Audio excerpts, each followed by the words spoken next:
Hi everyone, welcome to lecture number 21 and for effective learning हम ये 5 steps को follow करते हैं content, PDF, mind map, brainstorming on PYQs, practicing PYQs, active based recall. तो ये आप लोगों को हम प्रोवाइड करते हैं। यहाँ पर ये चीज़ करना आपका काम है, लेकिन यहाँ पर भी हम आपको हेल्प करते हैं। मैं आप लोगों को क्वेश्चंस देती हूँ, आप लिख के भेजते हैं। जिस तरीके से मेरे को जब भी टाइम मिलता है, मैं इवैल्यूएट करके आप लोगों को देती हूँ।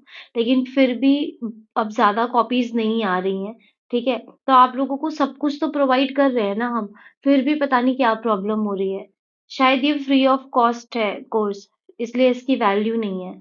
अगर इसी कोर्स को पैसों पे दिया जाता तो शायद इसकी वैल्यू होती, है ना? आप लोगों को फ्री ऑफ कॉस्ट अगर कोई चीज़ मिल रही है, तो आप सोचते हो ये ऐसे ही है। मेरे को नहीं लगता कि किसी ने फ्री ऑफ कॉस्ट में इतना ज़्यादा डिटेल में कराया होगा यूट्यूब में और आप लोगों को साथ में नोट्स भी प्रोवाइड किए होंगे। हम आपको प्रॉपर डिटेल नोट्स प्रोवाइड करते हैं, उसमें बहुत ज़्यादा मेहनत लगती है। एक वीडियो लाने में मेरे को 2-3 दिन लगते हैं। क्यों लगते हैं? क्योंकि I am working on PYQs, I am working on the notes. मैं नहीं चाहती कि मैं एक बार एक नोट दे दूँ, फिर उसके बाद अगले 2-3 दिन बाद फिर उसको अपडेट करूँ।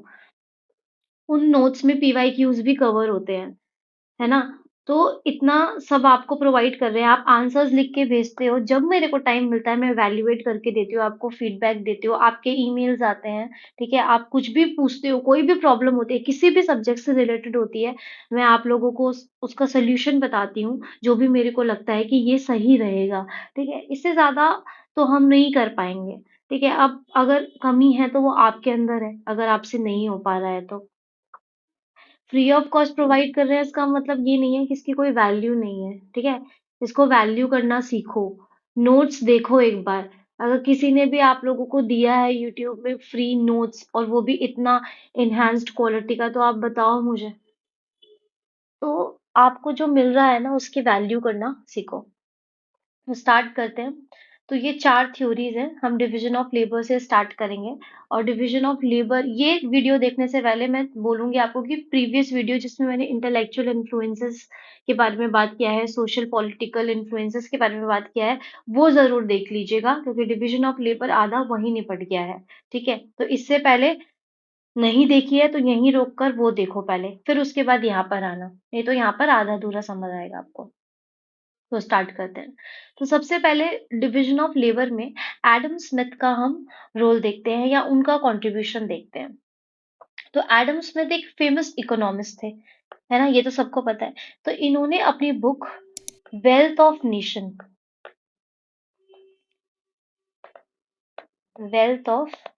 नेशंस में डिवीजन ऑफ लेबर को इकोनॉमिक लेंस से समझाया। तो उनका कहना था कि अगर एक काम को छोटे-छोटे टास्क में डिवाइड कर दिया जाए और हर टास्क एक अलग-अलग पर्सन करे, तो उससे क्या होगा? प्रोडक्टिविटी जो है वो बढ़ जाएगी। फॉर एग्ज़ाम्पल एक पिन मेकिंग फैक्ट्री में अगर एक वर्कर वायर काट रहा है, दूसरा सिर्फ पिन का हेड बना रहा है, तीसरा सिर्फ उसे पॉलिश कर रहा है, तो ज़्यादा पिन्स बनेगी, तो मतलब प्रोडक्टिविटी इंक्रीज़ हो जाएगी। तो एडम स्मिथ ने बोला कि डिविज़न ऑफ लेबर या ये अप्रोच जो है ये इकोनॉमी में क्या लाती है? एफिशिएंसी लेके आती है, प्रोडक्टिविटी बढ़ाती है, साथ में वेल्थ बढ़ाती है। अब हम डर्कहाइम का व्यू देखते हैं। डर्कहाइम क्या कहते हैं? डर्कहाइम बोलते हैं डिवीजन ऑफ लेबर सिर्फ इकोनॉमिक नहीं, बल्कि सोशल फैक्ट भी है। अब एडम स्मिथ जो है वो सिर्फ डिवीजन ऑफ लेबर को इकोनॉमिक लेंस से समझा रहे हैं। डर्कहाइम आते हैं और वो अपना व्यू डालते हैं। वो कहते हैं कि इकोनॉमिक नहीं, ये सोशल फैक्ट भी है। ठीक है, एडम स्मिथ मैं मानता हूँ कि इकोनॉमिक एफिशिएंसी आ रही है ना? ये इस बात को रिजेक्ट नहीं कर रहे हैं। इकोनॉमिक एफिशिएंसी तो है, पर इसका एक और डीपर रोल है जो सोसाइटी को बाइंड करता है। लोग अपने स्पेशलाइज्ड रोल्स में इंटरडिपेंडेंट होते हैं, एक दूसरे पर निर्भर होते हैं, जो सोसाइटी को इंटीग्रेट करता है।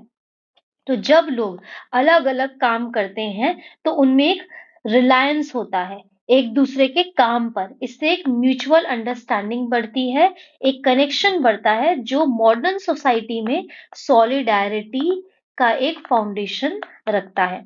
तो Adam Smith division of labour को सिर्फ इकोनॉमिक लेंस से समझा रहे हैं। क्या कह रहे हैं कि प्रोडक्टिविटी बढ़ेगी, एफिशिएंसी बढ़ेगी, वेल्थ बढ़ेगा, है ना? सिर्फ इकोनॉमिक बात कर रहे हैं। बट डर्कहाइम आते हैं, ये कहते हैं इकोनॉमिक एफिशिएंसी तो बढ़ेगी बढ़ेगी, लेकिन एक और डीपर रोल है, ये सोशल फैक्ट भी है, ये लोगों को बाइंड करके भी रख रहा है, क्योंकि जब स्पेशलाइजेशन आएगी तो लोग एक दूसरे के काम पर इंटरडिपेंडेंट होंगे, जिसकी वजह से म्यूचुअल अंडरस्टैंडिंग बढ़ेगी, एक कनेक्शन बढ़ेगा और मॉडर्न सोसाइटी में सॉलिडारिटी आएगी।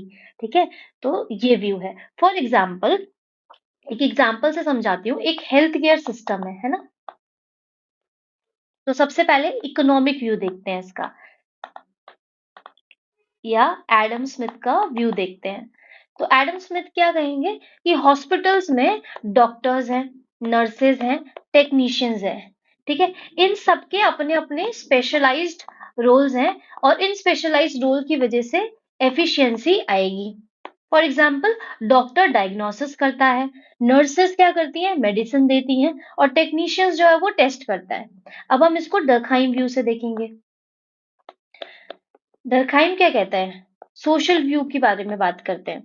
तो इनका काम, डर्कहाइम भी कहेंगे, इनका काम जो है वो इंटरडिपेंडेंट का है, सॉरी, इनका काम जो है वो इंटरडिपेंडेंट है, इंटरडिपेंडेंस का है इनका काम।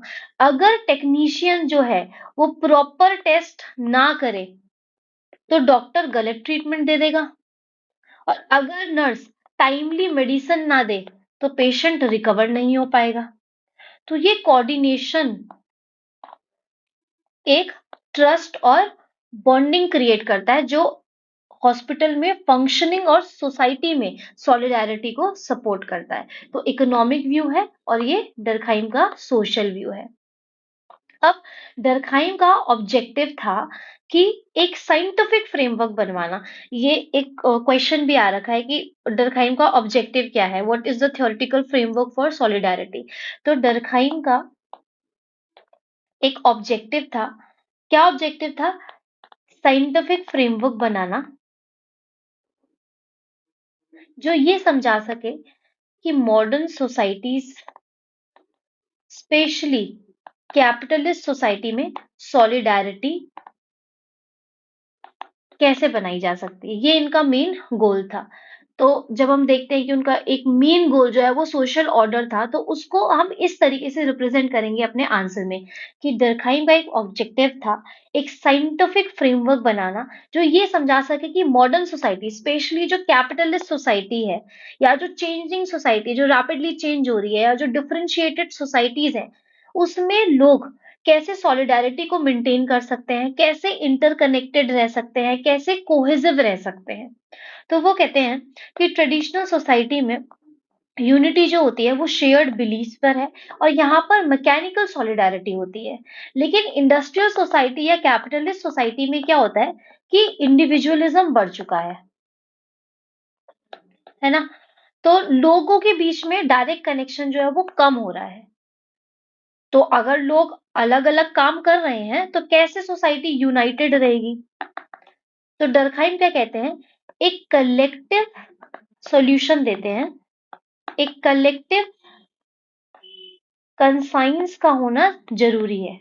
कलेक्टिव कंसाइंस जो शेयर्ड नॉर्म्स, वैल्यूज, बिलीफ्स को रिफ्लेक्ट करे। तो जो ये इंडस्ट्रियल सोसाइटी है, कैपिटलिस्ट सोसाइटी है, यहाँ पे इंडिविजुअलिज्म बहुत ज्यादा बढ़ चुका है। तो यूनाइटेड कैसे रहेगी सोसाइटी, कैसे रहेगी? एक कलेक्टिव कंसाइंस का होना बहुत ज्यादा जरूरी है। और दूसरा, डिवीजन ऑफ लेबर का होना जरूरी है। ये डिवीजन ऑफ लेबर एक ऐसा सिस्टम है जो मॉडर्न सोसाइटी में लोगों को इंटरडिपेंडेंट बनाता है। हर इंडिविजुअल अपने स्पेशलाइज्ड रोल को निभाता है और सभी रोल्स मिलकर एक कोहेरेंट सिस्टम बनाते हैं। ठीक है, अगेन एक एग्जांपल लेते हैं, वही हॉस्पिटल वाला। तो अगर हॉस्पिटल में डॉक्टर, नर्स, एडमिनिस्ट्रेटिव स्टाफ, इन सबका रोल अलग अलग है, लेकिन उनका काम क्या है, उनका कंबाइंड काम क्या है? पेशेंट का ट्रीटमेंट होना चाहिए, है ना? तो सभी एक दूसरे पर इंटरडिपेंडेंट है।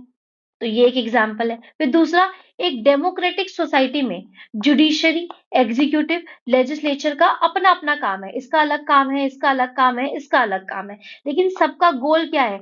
एक ही है, और क्या है? Public welfare. तो इस तरीके से दरखाइन एक साइंटिफिक फ्रेमवर्क बनाना चाहते हैं जो ये समझा सके कि मॉडर्न सोसाइटी या कैपिटलिस्ट सोसाइटी या जो रैपिडली चेंज हो रही है सोसाइटी या जो डिफरेंशिएटेड सोसाइटी है उसमें कैसे सोशल ऑर्डर मेंटेन कर सके। तो वो उसका सोल्यूशन देते हैं।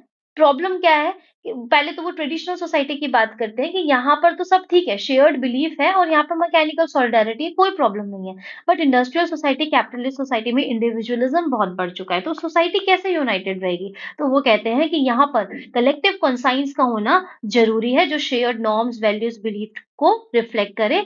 इससे लोग कनेक्टेड रहेंगे और डिविजन ऑफ लेबर भी इंपॉर्टेंट है, क्योंकि डिविजन ऑफ लेबर से क्या होगा कि लोग एक दूसरे पर इंटरडिपेंडेंट रहेंगे, म्यूचुअल अंडरस्टैंडिंग बढ़ेगी, कोऑर्डिनेशन बढ़ेगा, एक कोहेरेंट सिस्टम बनेगा। तो जब इस तरीके का क्वेश्चन आएगा कि गोल क्या है या गोल जो है वो सोशल ऑर्डर मेंटेन करना है, तो आप इस तरीके से अपने आंसर को प्रेजेंट करेंगे। तो खाली सिर्फ थ्योरी रट के जाना इंपॉर्टेंट नहीं है, उसके पीछे की हर एक चीज को, हर एक एस्पेक्ट को समझना भी जरूरी है। अब स्टार्ट करते हैं थ्योरी। तो डिवीजन ऑफ लेबर को दरखाइन 3 एस्पेक्ट्स में एक्सप्लेन करते हैं। तो सबसे पहले वो उसका फंक्शन बताते हैं, दूसरा कॉजेस बताते हैं कि कॉजेस क्या है, और तीसरा ये एबनॉर्मल और डेविएशन, एबनॉर्मल या deviation in form of division of labour को बताते हैं। तो फंक्शन में क्या बताते हैं ये? फंक्शन में कहते हैं कि डिवीजन ऑफ लेबर का जो मेन फंक्शन है वो है सोसाइटी में कोहेजन या ऑर्डर को बनाए रखना। स्पेशलाइजेशन है, लोग एक दूसरे पर डिपेंडेंट होते हैं, एक सेंस ऑफ बिलोंगिंगनेस और इंटीग्रेशन क्रिएट होता है। फिर दूसरा, कॉजेस में वो बात करते हैं कि कॉजेस क्या है डिवीजन ऑफ लेबर के? मटेरियल डेंसिटी है और डायनेमिक डेंसिटी है। ये हम डिटेल में देखते हैं। तो पहले इन दोनों चीजों को देखते हैं। तो फंक्शन क्या है? फंक्शन क्या है? कोहेजन लेके आना। तो यहाँ पर वो मैकेनिकल सॉलिडारिटी के बारे में बात करते हैं और ऑर्गेनिक सॉलिडारिटी के बारे में बात करते हैं। तो डर्कहाइम ने कहा कि स्पेशलाइजेशन के जरिए सोसाइटी में यूनिटी बढ़ती है, और ये यूनिटी को इस फंक्शन में ये एक्सप्लेन कर रहे हैं, यूनिटी को 2 मेन टाइप्स में डिवाइड करते हैं, एक मैकेनिकल सॉलिडारिटी और एक ऑर्गेनिक सॉलिडारिटी। तो मैकेनिकल सॉलिडारिटी उन सोसाइटीज में होती है जहां पर लोग सेम काम करते हैं, उनका बिलीफ, उनके वैल्यूज, उनके प्रैक्टिसेस सब सिमिलर होती हैं। तो यहाँ पर लाइकनेस या सिमिलैरिटी की वजह से सॉलिडारिटी आती है, सब लोग एक साथ लाइकनेस या सिमिलैरिटी की वजह से होते हैं। फॉर एग्जाम्पल प्रिमिटिव या ट्रेडिशनल सोसाइटी, तो यहाँ पर इस तरीके की सॉलिडारिटी देखने को मिलती है जहां पर हर लोग एक जैसा काम कर रहे हैं, फार्मिंग, हंटिंग, गैदरिंग सब सिमिलर है, ठीक है, और उनके जो गोल्स हैं, बिलीफ्स हैं, ये भी ऑलमोस्ट सेम है। तो इस तरीके की सोसाइटी में हमें मैकेनिकल सॉलिडारिटी देखने को मिलती है। फिर दूसरा, यहाँ पर क्या बता रहे हैं ना, वो फंक्शन बता रहे हैं। तो फंक्शन में वो यूनिटी बता रहे हैं, दो टाइप की यूनिटी बता रहे हैं, एक मैकेनिकल सॉलिडारिटी और एक ऑर्गेनिक सॉलिडारिटी। फिर ऑर्गेनिक सॉलिडारिटी के लिए बोलते हैं कि ये उन सोसाइटीज में होती है जहां पर लोग अलग अलग काम कर रहे हैं, मतलब स्पेशलाइज्ड वर्क कर रहे हैं। तो यहाँ पर इंटरडिपेंडेंस के जरिए जो है लोग जुड़ते हैं। तो यहाँ पर डिफरेंसेस की वजह से यूनिटी आ रही है, यहाँ पर लाइकनेस या सिमिलैरिटी की वजह से यूनिटी आ रही है, यहाँ पर डिफरेंसेस की वजह से सिमिलैरिटी आ रही है। तो हर इंडिविजुअल का काम यूनिक है, स्पेशलाइज्ड होता है, लोग अपने काम के लिए एक दूसरे पर डिपेंडेंट होते हैं, और जो सबका रोल और बिलीफ है वो अलग अलग होते हैं, इसलिए शेयर्ड नॉर्म्स उतने ज्यादा स्ट्रांग नहीं होते। तो यहाँ पर जो कलेक्टिव कंसाइंस है, मतलब शेयर्ड बिलीफ, नॉर्म्स, वैल्यूज, ये बहुत ज्यादा स्ट्रांग है मैकेनिकल सॉलिडारिटी में। लेकिन यहाँ पर ऑर्गेनिक सॉलिडारिटी में या मॉडर्न सोसाइटी में क्या है, ये जो कलेक्टिव कंसाइंस है ये बहुत ज्यादा वीक है। तो अगर मैं इसका कंपेयर करूं इसको, तो यहाँ पर मैकेनिकल सॉलिडारिटी, यहाँ पर ऑर्गेनिक सॉलिडारिटी। तो मैकेनिकल सॉलिडारिटी कहाँ होती है? प्रिमिटिव या ट्रेडिशनल सोसाइटी में। ऑर्गेनिक सॉलिडारिटी कहाँ होती है? मॉडर्न या इंडस्ट्रियल सोसाइटी में। इसको आप कैपिटलिस्ट सोसाइटी भी कह सकते हैं, या सोसाइटी जो बहुत ज्यादा रैपिडली चेंज हो रही है वो कह सकते हैं, या डिफरेंशिएटेड सोसाइटी भी कह सकते हैं। किसी भी तरीके से आप एग्जाम में लिख सकते हैं। तो ये हो गया, इस तरीके की सोसाइटीज में हमें ये देखने को मिलता है। फिर दूसरा, की फैक्टर क्या है यूनिटी में? प्रिमिटिव, ये जो मैकेनिकल सॉलिडारिटी है या प्रिमिटिव या ट्रेडिशनल सोसाइटी में, ये किस तरीके से आ रही है? ये आ रही है due to similarity in roles. सबके रोल्स जो है वो सिमिलर हैं, लाइकनेस की वजह से सॉलिडारिटी आ रही है। यहां पर क्यों आ रही है ऑर्गेनिक सॉलिडारिटी? क्यों आती है मॉडर्न सोसाइटीज में? इंटरडिपेंडेंस की वजह से, स्पेशलाइजेशन की वजह से क्या हो रहा है, इंटरडिपेंडेंस हो गया है, उस वजह से यहाँ पर ऑर्गेनिक सॉलिडारिटी होती है। मतलब डिफरेंसेस की वजह से सिमिलैरिटी आ रही है। यहाँ पर कलेक्टिव कंसाइंस जो है वो बहुत ज्यादा स्ट्रॉन्ग है और यूनिफॉर्म है। यहाँ पर कलेक्टिव कंसाइंस जो है वो बहुत ज्यादा वीक है और डाइवर्स है। इसका एग्जाम्पल क्या हो सकता है? जैसे ट्राइब्स है, विलेज है, जॉइंट फैमिलीज है, ये इसका एग्जाम्पल है। अगर ऑर्गेनिक सॉलिडारिटी अगर हम देखें तो कहाँ देखने को मिलती है हमें? हॉस्पिटल्स में देखने को मिलती है, अर्बन सिटीज में देखने को मिलती है, कॉर्पोरेट्स में देखने को मिलती है। तो ये एक तरीके का डिवीजन था।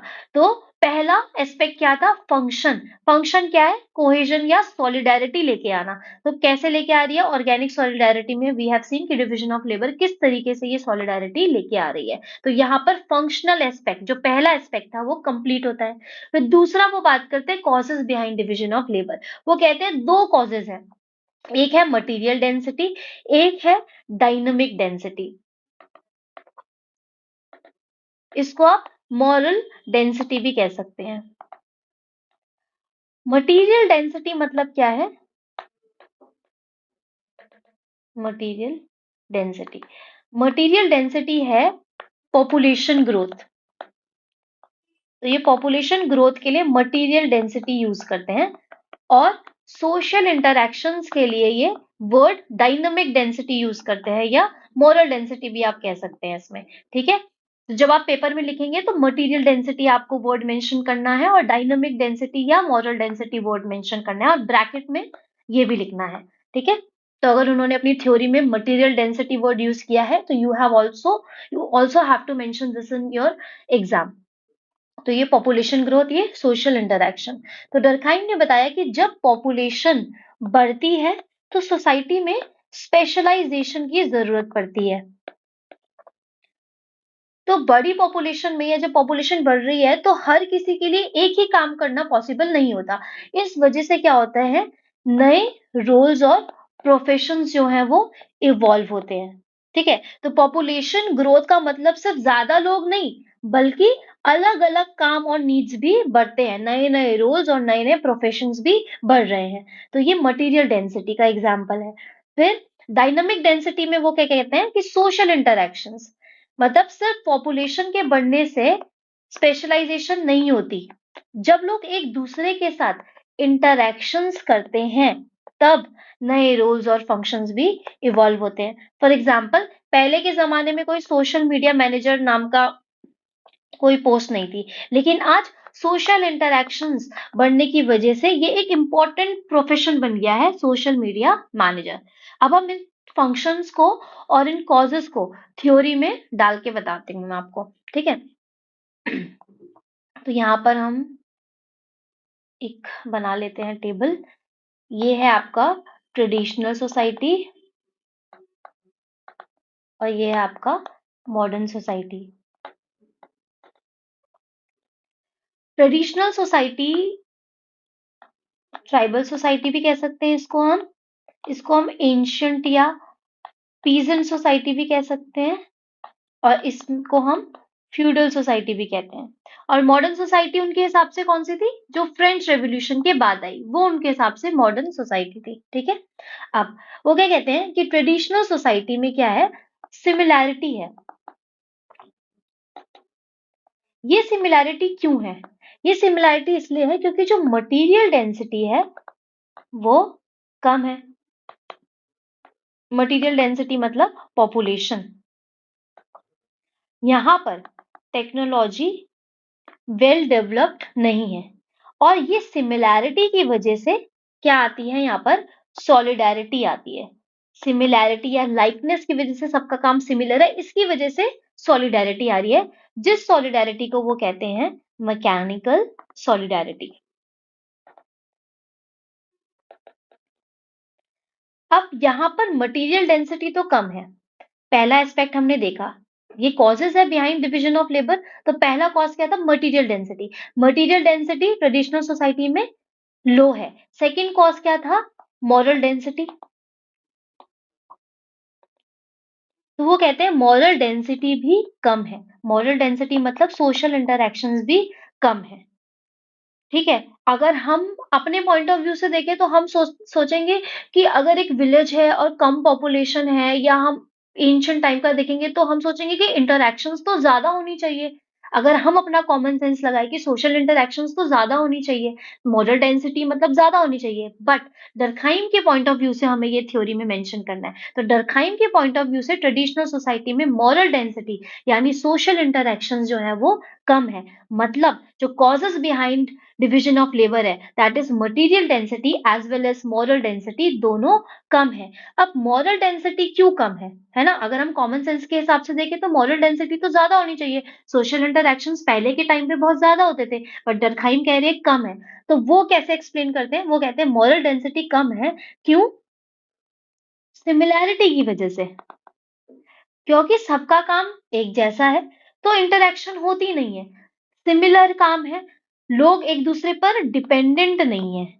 क्योंकि लोग एक दूसरे पर डिपेंडेंट नहीं है, सबका काम सिमिलर है, तो इंटरैक्शंस भी नहीं होती हैं। इसीलिए जो ये मॉरल डेंसिटी है वो कम है।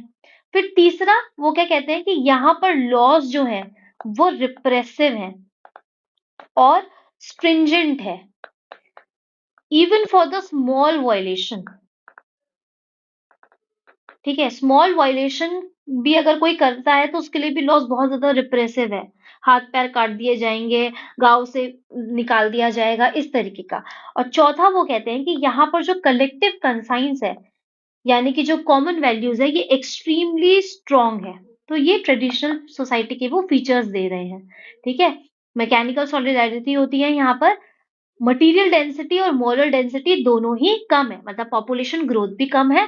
अब क्योंकि सिमिलैरिटी है, लोग सब एक जैसा काम कर रहे हैं, तो डिपेंडेंस नहीं है। डिपेंडेंस नहीं है तो इंटरैक्शंस भी नहीं है, तो इसलिए मॉरल डेंसिटी भी कम है। लॉज जो है वो बहुत ज्यादा रिप्रेसिव है, even for the small violation बहुत हार्श पनिशमेंट दी जाती है। क्यों? क्योंकि अगर एक इंसान को मार भी दिया जाए, एक इंसान को बाहर निकाल भी दिया जाए, तो किसी को कोई फर्क नहीं पड़ेगा। क्यों नहीं पड़ेगा? क्योंकि सब सिमिलर काम कर रहे हैं। ठीक है, अगर एक छोटे से गांव में एक फैमिली अगर हंटिंग, गैदरिंग, फार्मिंग कर रही है, तो दूसरा भी वही कर रहा है, तो डिपेंडेंस नहीं है। इस इंसान को मार भी दिया जाए, इसको बाहर निकाल भी दिया जाए, तो कोई फर्क नहीं पड़ता। क्यों? क्योंकि इस पे कोई डिपेंडेंट ही नहीं है, इसका होना ना होना कोई वैल्यू नहीं रखता। और कलेक्टिव कंसाइंस जो है वो बहुत ज्यादा स्ट्रॉन्ग है।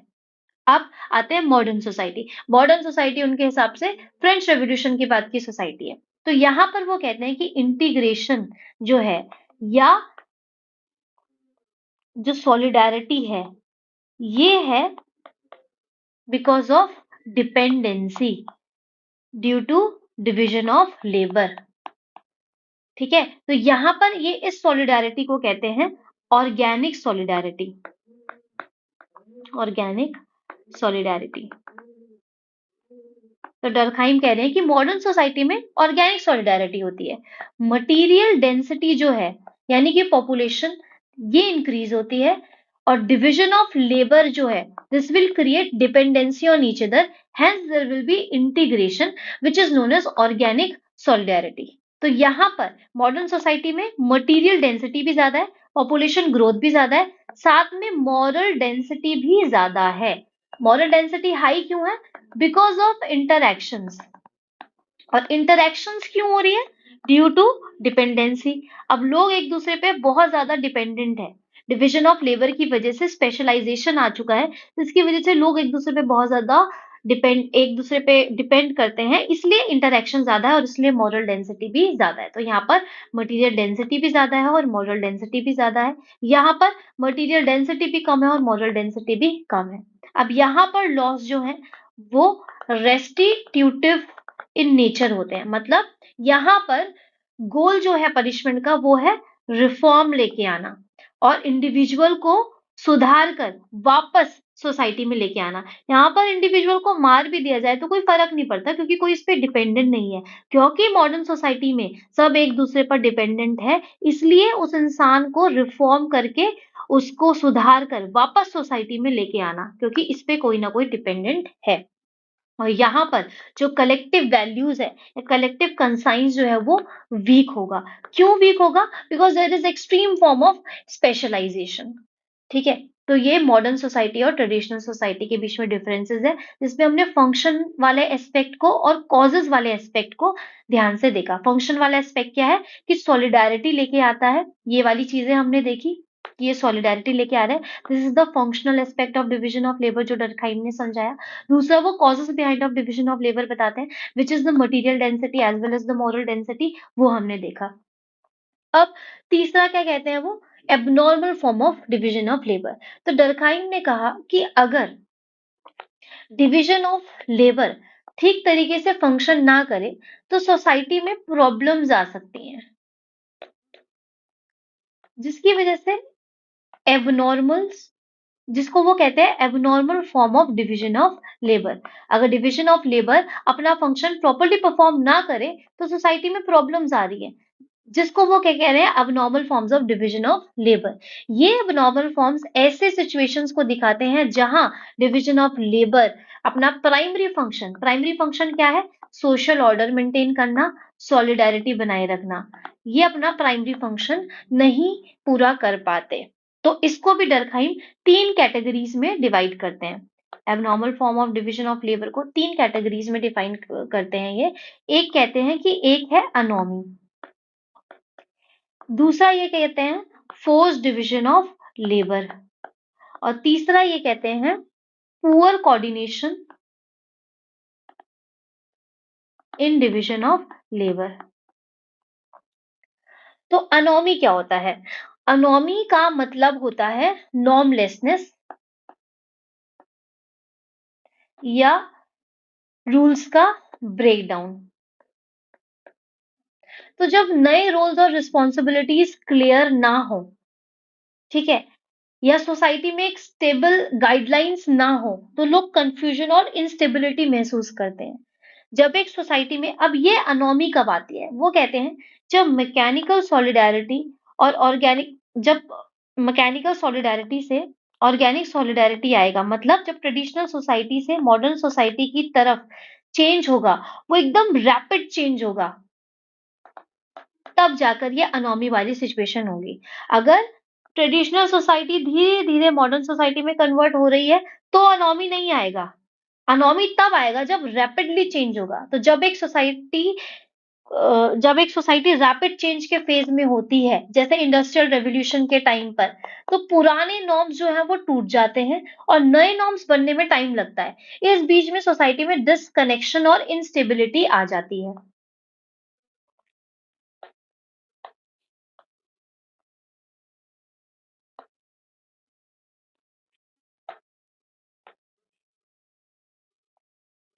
तो अनोमी की कंडीशन कब आएगी? जब सोसाइटी जो है वो रैपिडली चेंज होगी। ठीक है, तो फॉर एग्जांपल इंडस्ट्रियल रेवोल्यूशन, पहले जमाने में काम और लाइफ बहुत ज्यादा सिंपल थी। लोग फार्मिंग करते थे, ट्रेडिशनल ट्रेड्स करते थे, लेकिन इंडस्ट्रियल रेवोल्यूशन के बाद फैक्ट्रीज और मशीन के काम के नए रोल्स इंट्रोड्यूस किए। ठीक है, फैक्ट्रीज और मशीन ने नए रोल्स इंट्रोड्यूस किए, लेकिन वर्कर्स के राइट्स और वर्किंग कंडीशंस क्लियर नहीं थे। इसका रिजल्ट क्या हुआ? स्ट्राइक्स, प्रोटेस्ट, जिसमें लोग अपने राइट्स के लिए लड़ते रहे। तो ये अनोमी वाली सिचुएशन है। ये तब आएगी जब रैपिडली चेंज होता है, जब रोल्स और रिस्पॉन्सिबिलिटीज क्लियर ना हो, पुराने नॉर्म्स जो है वो टूट जाते हैं, लेकिन नए नॉर्म्स बनने में टाइम लगता है। तो इस बीच में सोसाइटी में डिसकनेक्शन और स्टेबिलिटी जो है वो बढ़ने लगती है। तो ये बीच में आएगी, इस यहाँ पर ये अनोमी वाली सिचुएशन आएगी। ठीक है, फिर नेक्स्ट वो बात करते हैं force division of labour. Force division of labour क्या है? तीन फॉर्म्स बता रहे हैं अब normal form of division of labour के। एक है अनोमी, दूसरा है फोर्स डिवीजन ऑफ लेबर। तो जब लोग अपने टैलेंट या इंटरेस्ट के हिसाब से काम ना कर सके, उन्हें जबरदस्ती एक रोल में फिट किया जाए, तो उससे क्या होता है, डिससेटिस्फैक्शन और फ्रस्ट्रेशन बढ़ने लगती है। तो डर्कहाइम ने इसको सोशल इनइक्वालिटी और इनजस्टिस का रिजल्ट कहा। ठीक है, तो फोर्स डिवीजन ऑफ लेबर काफी पुराने और हायरार्किकल सिस्टम जैसे कास्ट सिस्टम में ज्यादा देखा गया, जहां लोग अपनी कैपेबिलिटीज के हिसाब से नहीं बल्कि सोसाइटल एक्सपेक्टेशंस के हिसाब से काम करते हैं। Example, caste system in India, एक पर्सन अगर लोअर कास्ट का है तो उससे मैनुअल लेबर कराया जाएगा या मीनियल जॉब्स कराने के लिए फोर्स किया जाता है, चाहे उसमें साइंटिस्ट या आर्टिस्ट बनने की कैपेबिलिटी क्यों ना हो। दूसरा एग्जाम्पल क्या हो सकता है, जेंडर रोल्स, एक सोसाइटीज में वुमेन को सिर्फ होम मेकर का रोल दिया गया है, भले ही उनमें डॉक्टर या इंजीनियर बनने की स्किल क्यों ना हो। तो ये फोर्स डिवीजन ऑफ लेबर उनके पोटेंशियल को रिस्ट्रिक्ट करता है। तो जब अनोमी आएगी, वो भी एक abnormal form of division of labour है। फोर्स डिवीजन ऑफ लेबर है जहां पर लोगों की कैपेबिलिटी या टैलेंट के हिसाब से उनको काम नहीं दिया जा रहा है बल्कि सोशल एक्सपेक्टेशंस के हिसाब से काम दिया जा रहा है, तो ये abnormal form of division of labour है। फिर तीसरा है poor coordination and division of labour, मतलब जब किसी सिस्टम में अलग अलग पार्ट्स या रोल्स सिंक्रोनाइज नहीं होते तो काम ठीक से नहीं होता। पुअर कोऑर्डिनेशन पुअर कोऑर्डिनेशन होगा तो इसका रिजल्ट क्या होगा, इन एफिशिएंसी आएगी, है ना, मिसअंडरस्टैंडिंग्स क्रिएट होंगी, इवन कॉन्फ्लिक्ट होगा। तो डर्कहाइम कहते हैं कि डिवीजन ऑफ लेबर का एक कोर ऑब्जेक्टिव है इंटीग्रेशन और कॉर्पोरेशन बनाना, लेकिन अगर ये नहीं होता तो पूरा सिस्टम जो है वो डिसफंक्शन करने लगता है। फॉर एग्जाम्पल, कॉर्पोरेट मिसमैनेजमेंट, हम इसका एग्जाम्पल ले सकते हैं, कॉर्पोरेट मिसमैनेजमेंट। एक कंपनी में मार्केटिंग और प्रोडक्शन टीम्स के बीच अगर कम्युनिकेशन प्रॉपर ना हो तो प्रोडक्ट या तो ओवर प्रोड्यूस होते हैं या अंडर प्रोड्यूस होते हैं, है ना। फिर हेल्थ केयर सिस्टम का एग्जांपल ले सकते हैं, अगर एक हॉस्पिटल में डॉक्टर्स और नर्सेस के रोल्स क्लियर ना हो तो कोऑर्डिनेशन वीक होता है, तो पेशेंट के ट्रीटमेंट में डिले होगा। एग्जाम्पल, इमरजेंसी वार्ड में अगर स्टाफ टाइमली कम्युनिकेट ना करे तो पेशेंट को तो खतरा हो सकता है, पेशेंट को टपका देंगे ये लोग। तो poor coordination in division of labour, तो ये चीजें क्या है, abnormal form of division of labour, मतलब जब डिवीजन ऑफ लेबर का जो प्राइमरी फंक्शन है that is social coordination, social order, जब डिवीजन ऑफ लेबर अपना प्राइमरी फंक्शन नहीं पूरा कर पाता तो abnormal form of division of labour आ जाता है। अब ये abnormal form of division of labour का क्या फॉर्म्स है, एक है अनोमी, एक है आपका फोर्स डिवीजन ऑफ लेबर और एक है आपका ये poor coordination and division of labour. ठीक है, तो ये abnormal form of division of labour है। तो हमने क्या देखा, डिवीजन ऑफ लेबर को उन्होंने तीन एस्पेक्ट्स में एक्सप्लेन किया है, एक फंक्शंस, एक कॉजेस और एक abnormal form of division of labour.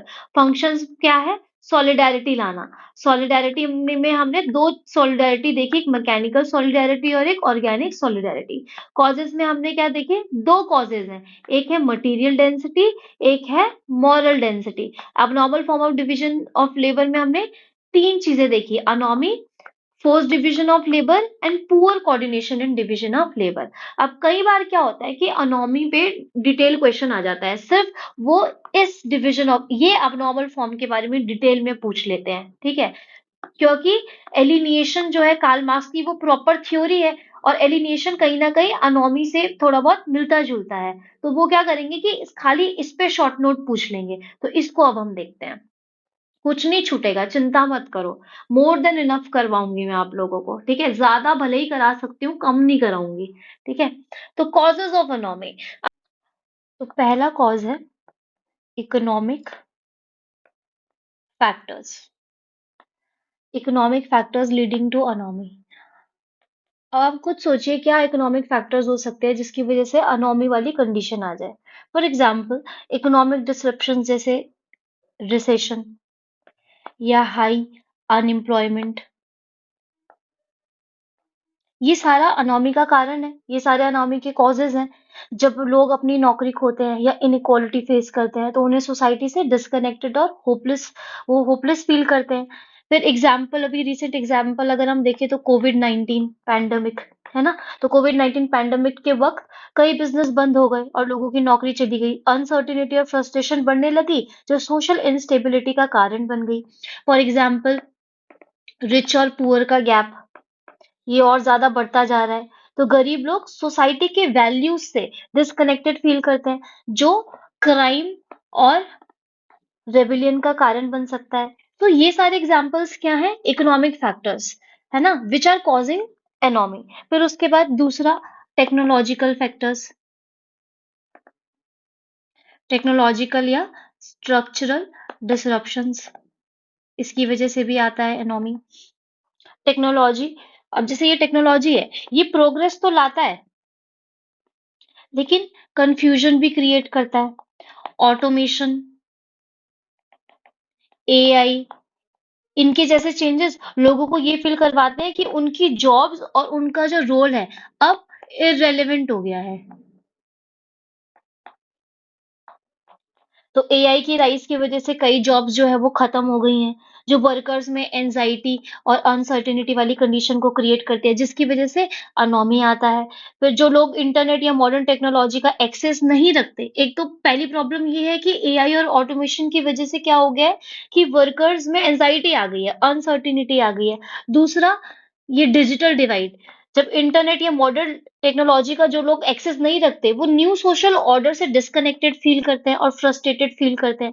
फिर टेक्नोलॉजी के कारण स्किल्स को कॉन्स्टेंटली हमें अपडेट करना पड़ता है, तो जो लोग फॉलो नहीं कर पाते वो डिस्कनेक्टेड और लॉस्ट फील करते हैं। तो इकोनॉमिक फैक्टर्स में भी हमने बहुत सारे मैनिफेस्टेशन देखे कि रिसेशन के थ्रू आ सकता है, अनएम्प्लॉयमेंट के थ्रू आ सकता है। कोविड-19 पैंडेमिक का एग्जाम्पल हमने देखा कि उसके टाइम पर बिजनेस बंद हो गए, नौकरी चली गई, अनसर्टेनिटी, फ्रस्ट्रेशन बढ़ने लगी, जिसकी वजह से अनोमी वाली कंडीशन आई। रिच और पुअर का गैप बढ़ता जा रहा है, जिसकी वजह से क्राइम या रेबिलियन हो रहे हैं लोग, क्रिमिनल एक्टिविटीज बढ़ रही है ना? तो ये एक रीजन हो सकता है। फिर टेक्नोलॉजिकल या स्ट्रक्चरल डिसरप्शन में भी हमने देखा कि पहली बात, टेक्नोलॉजी प्रोग्रेस तो लेके आ रही है लेकिन बहुत ज्यादा कंफ्यूजन भी क्रिएट कर रही है। जैसे एआई की राइज की वजह से क्या हो रहा है, जॉब्स खत्म हो रही है, वर्कर्स में एंजाइटी आ रही है, अनसर्टेनिटी क्रिएट कर रहा है। फिर दूसरा क्या है कि जो लोग इंटरनेट या मॉडर्न टेक्नोलॉजी का एक्सेस नहीं रखते, वो न्यू सोशल ऑर्डर से डिस्कनेक्टेड और फ्रस्ट्रेटेड फील करते हैं, तो अनोमी वाली कंडीशन आ सकती है। फिर तीसरा क्या है, टेक्नोलॉजी के कारण स्किल्स अपडेट करते रहना पड़ेगा कॉन्स्टेंटली, जो लोग फॉलो नहीं कर पाते वो डिस्कनेक्टेड और लॉस्ट फील करते हैं। और क्या कॉजेज हो सकते हैं, डोमेस्टिक या फैमिली डायनामिक्स भी हो सकता है। हम इसमें खाली इंडस्ट्रियल या इंडस्ट्रियल सोसाइटी या इकोनॉमिक पर्सपेक्टिव से नहीं देखेंगे, because we are not studying Marx, we are studying Durkheim. तो हम डोमेस्टिक और फैमिली डायनामिक्स भी अनोमी में डाल सकते हैं। जब हम मार्क्स के एलिनेशन की बात करते हैं तो हम सिर्फ इकोनॉमिक पर्सपेक्टिव डालते हैं, लेकिन जब हम डर्कहाइम की बात करेंगे और इसके अनोमी की बात करेंगे तो हम मॉडर्न सोसाइटी में जो भी चीजें हैं, इवन डोमेस्टिक फैमिली डायनामिक्स भी हम डाल सकते हैं, लेकिन हम मार्क्स में ये नहीं डाल सकते, है ना? तो ये डिफरेंस है। तो क्वेश्चन आता है कि डिफरेंस क्या है कार्ल मार्क्स के एलिनेशन वाले कॉन्सेप्ट में और डर्कहाइम के अनोमी वाले कॉन्सेप्ट में? तो इसको आप सिर्फ इकोनॉमिकल पर्सपेक्टिव से समझाओगे और डर्कहाइम वाले में आप डोमेस्टिक फैमिली डायनेमिक्स भी डालोगे। फॉर एग्जाम्पल, जब फैमिली नॉर्म्स रैपिडली चेंज होते हैं तब अनोमी लोग एक्सपीरियंस करते हैं। फॉर एग्जाम्पल, अगर वुमेन वर्कफोर्स ज्वाइन करेगी पर घर के रोल्स नहीं बदलेंगे तो स्ट्रेस क्रिएट होगा। अगर वाइफ जॉब शुरू कर दे पर हस्बैंड घर के काम में हेल्प ना करे तो घर में इम्बैलेंस और स्ट्रेस बढ़ता है। फिर जो बैचलर, सेकेंड एग्जांपल हो सकता है कि जो बैचलर्स के पास फैमिली रिस्पॉन्सिबिलिटी नहीं होती, वो अकेला या लॉस्ट फील करता है। तो ये लोग एक्सेसिव पार्टिंग या मीनिंगलेस प्लेजर इसमें इंडल्ज होते हैं, जिसकी वजह से अनोमी वाली कंडीशन क्रिएट हो सकती है।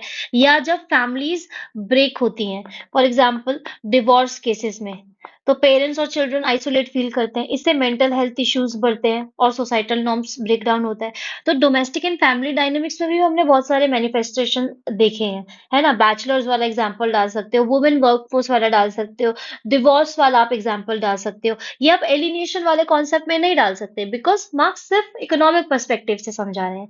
फिर चौथा इसमें और क्या हो सकता है causes of anomie, social and environment disruptions, ये भी हो सकता है, जैसे natural disasters,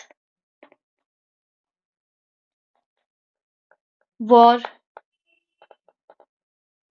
political instability.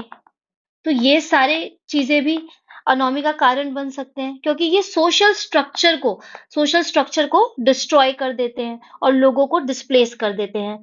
For example earthquake के बाद कम्युनिटीज में कयास होता है, अगर नेचुरल डिजास्टर का हम देखें तो इन्वायरमेंट डिस्ट्रप्शन का, या वॉर टोन एरियाज में गवर्नमेंट और सोशल इंस्टीट्यूशन कोलैप हो जाते हैं, लोग सर्वाइवल के लिए लूटिंग या क्रिमिनल बिहेवियर पर उतर आते हैं। पॉलिटिकल अनरेस्ट जैसे प्रोटेस्ट है या रेवोल्यूशंस के दौरान लोग ट्रेडिशनल नॉर्म से डिस्कनेक्टेड फील करते हैं और डिविएंट बिहेवियर बढ़ जाता है। तो ये सारे एग्जाम्पल्स हैं कॉजेस। तो जब भी एनॉमी पे क्वेश्चन आएगा, ठीक है, तो आप पहले यही बताओगे कि अब नॉर्मल फॉर्म ऑफ डिवीजन से डर्कहाइम का क्या मतलब है। क्या वो एक्सप्लेन करना चाहते हैं कि जब डिवीजन ऑफ लेबर अपना प्राइमरी फंक्शन जो कि सोशल कोहेजन है या सोशल ऑर्डर मेंटेन करना है वो नहीं कर पाता, तो इस तरीके के abnormal forms of division of labour आते हैं, जिसमें से एक कंडीशन है अनोमी। फिर आप अनोमी की डेफिनेशन बताओगे कि नॉर्मलेसनेस वाली सिचुएशन, ये जो भी मैंने आपको एक्सप्लेन किया। उसके बाद फिर आप कॉजेस बताओगे, क्योंकि इस टाइप के क्वेश्चन आते हैं। अगर सिर्फ थ्योरी ऊपर ऊपर से पढ़ के जाओगे, रेलेवेंस पढ़ोगे, क्रिटिसिज्म पढ़ोगे, तो नहीं आएंगे मार्क्स। ठीक है, तो डिटेल में पढ़ना है। तो अनोमी, अनोमी के फिर आप कॉजेस बताओगे। नाउ मैनिफेस्टेशंस ऑफ अनोमी देखते हैं। तो अनोमी के अगर हम मैनिफेस्टेशंस देखें, मैनिफेस्टेशंस, तो क्या, किस, कैसे हम देख सकते हैं कि मॉडर्न सोसाइटी में अनोमी आ रही है। वी नो कि सुसाइड रेट्स बहुत ज्यादा बढ़ रहे हैं, तो ये एक तरीके का मैनिफेस्टेशन है ना। क्राइम बढ़ रहा है, थेफ्ट केसेस बढ़ रहे हैं, डिविएंट बिहेवियर लोगों का बढ़ रहा है, ये मैनिफेस्टेशन का एग्जाम्पल है। तो मैनिफेस्टेशन ऑफ एनोमी क्या है? This is the way Durkheim identified several ways in which anomie manifest with in society, कि किस तरीके से एनोमी हमें सोसाइटीज में देखने को मिलती है। अगर बहुत ज्यादा अल्कोहलिज्म है, ड्रग यूज है, ये एक तरीके का मैनिफेस्टेशन है। फिर होमलेसनेस वाली सिचुएशन या एक्सक्लूजन फ्रॉम सोसाइटल पार्टिसिपेशन, ये एक तरीके का अनोमी है। फिर दूसरा marital breakdown, increase divorce rates, prostitution, ये एक तरीके का मैनिफेस्टेशन है। फिर सोशल कॉन्फ्लिक्ट्स, जैसे इंडस्ट्रियल स्ट्राइक्स, है ना, पॉलिटिकल अनरेस्ट, या एंटीसेमिटिक फीलिंग्स जो बढ़ रही हैं आजकल, इसमें आप कम्युनलिज्म, ये सब कुछ भी एग्जाम्पल आप डाल सकते हैं जो एनोमी आपको लगता है इस इनसे मिलता जुलता।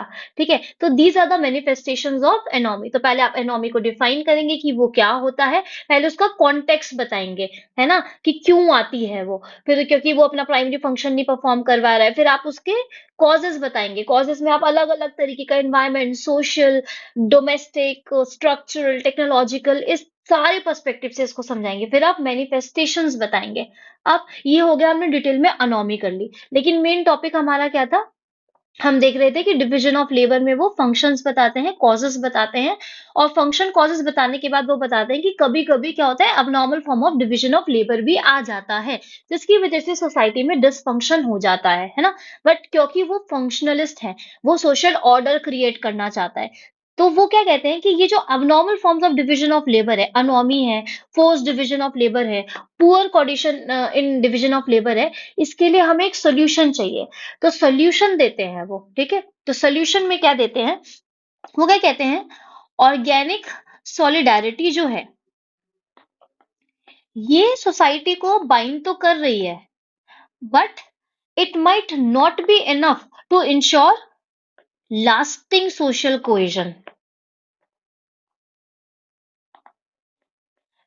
तो ऑर्गेनिक सॉलिडारिटी से और सोशल कोहेजन तो हो रहा है, बाइंड कर रही है, लेकिन वो लास्ट करे ये जरूरी नहीं है. तो ही emphasized the importance of other societal structures, particularly state occupational groups. तो ये सोल्यूशन देते हैं कि ये जो abnormal form of division of labour है, जिसकी वजह से डिसफंक्शन आ रहा है, जिसकी वजह से सोशल कोहेजन नहीं आ पा रहा है, उसके लिए सोल्यूशंस बताते हैं. वो क्या बताते हैं कि सोसाइटल स्ट्रक्चर्स की इंपॉर्टेंस बता रहे हैं उसमें. तो सोल्यूशन क्या है? अनोमी और अनकोऑर्डिनेटेड डिवीजन ऑफ लेबर के लिए सोल्यूशन है प्रोफेशनल एसोसिएशंस बनाओ. स्टेट नीड टू, दूसरा बोलते हैं state need to ensure social justice for force division of labour. तो फोर्स डिवीजन ऑफ लेबर के लिए क्या कहते हैं कि स्टेट को इंश्योर करना चाहिए सोशल जस्टिस, और प्रोफेशनल एसोसिएशन बनाओ एनोमी वाली कंडीशन के लिए या अनकोऑर्डिनेटेड डिवीजन ऑफ लेबर के लिए आपको प्रोफेशनल एसोसिएशन बनाने पड़ेंगे. तो ये सोल्यूशन दे रहे हैं क्योंकि वो फंक्शनलिस्ट हैं, तो वो डिसफंक्शन देखना ही नहीं चाहते, और अगर कोई डिसफंक्शन है भी तो उसके लिए वो सोल्यूशन दे रहे हैं कि अगर डिसफंक्शन है तो उसको आप फंक्शन में कन्वर्ट कर सकते हैं. तो अनोमी के लिए आप, और division uncoordinated division of labour के लिए आप प्रोफेशनल एसोसिएशन बनाओ. फोर्स डिवीजन ऑफ लेबर के लिए state need to ensure social justice. फिर वो कहते हैं कि स्टेट का रोल पे एम्फसाइज करते हैं, वो है ना, स्टेट रोल पे एम्फसाइज करते हैं कि स्टेट का रोल है टू प्रिवेंट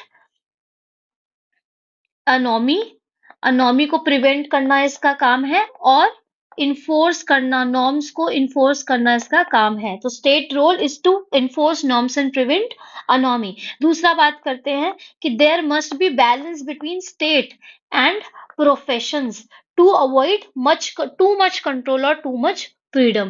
फिर दूसरा वो प्रोफेशनल एथिक्स की बात करते हैं.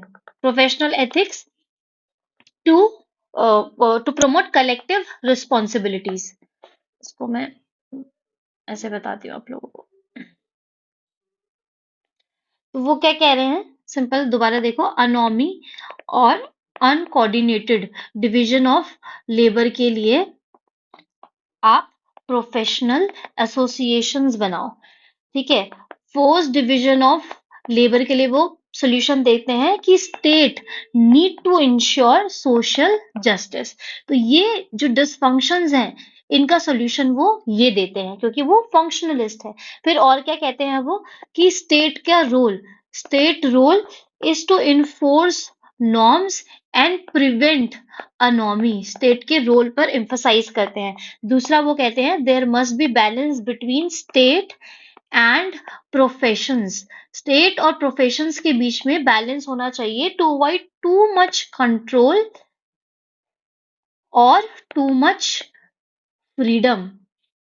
फिर तीसरा कहते हैं प्रोफेशनल एथिक्स होना चाहिए. प्रोफेशनल एथिक्स क्या करेगा?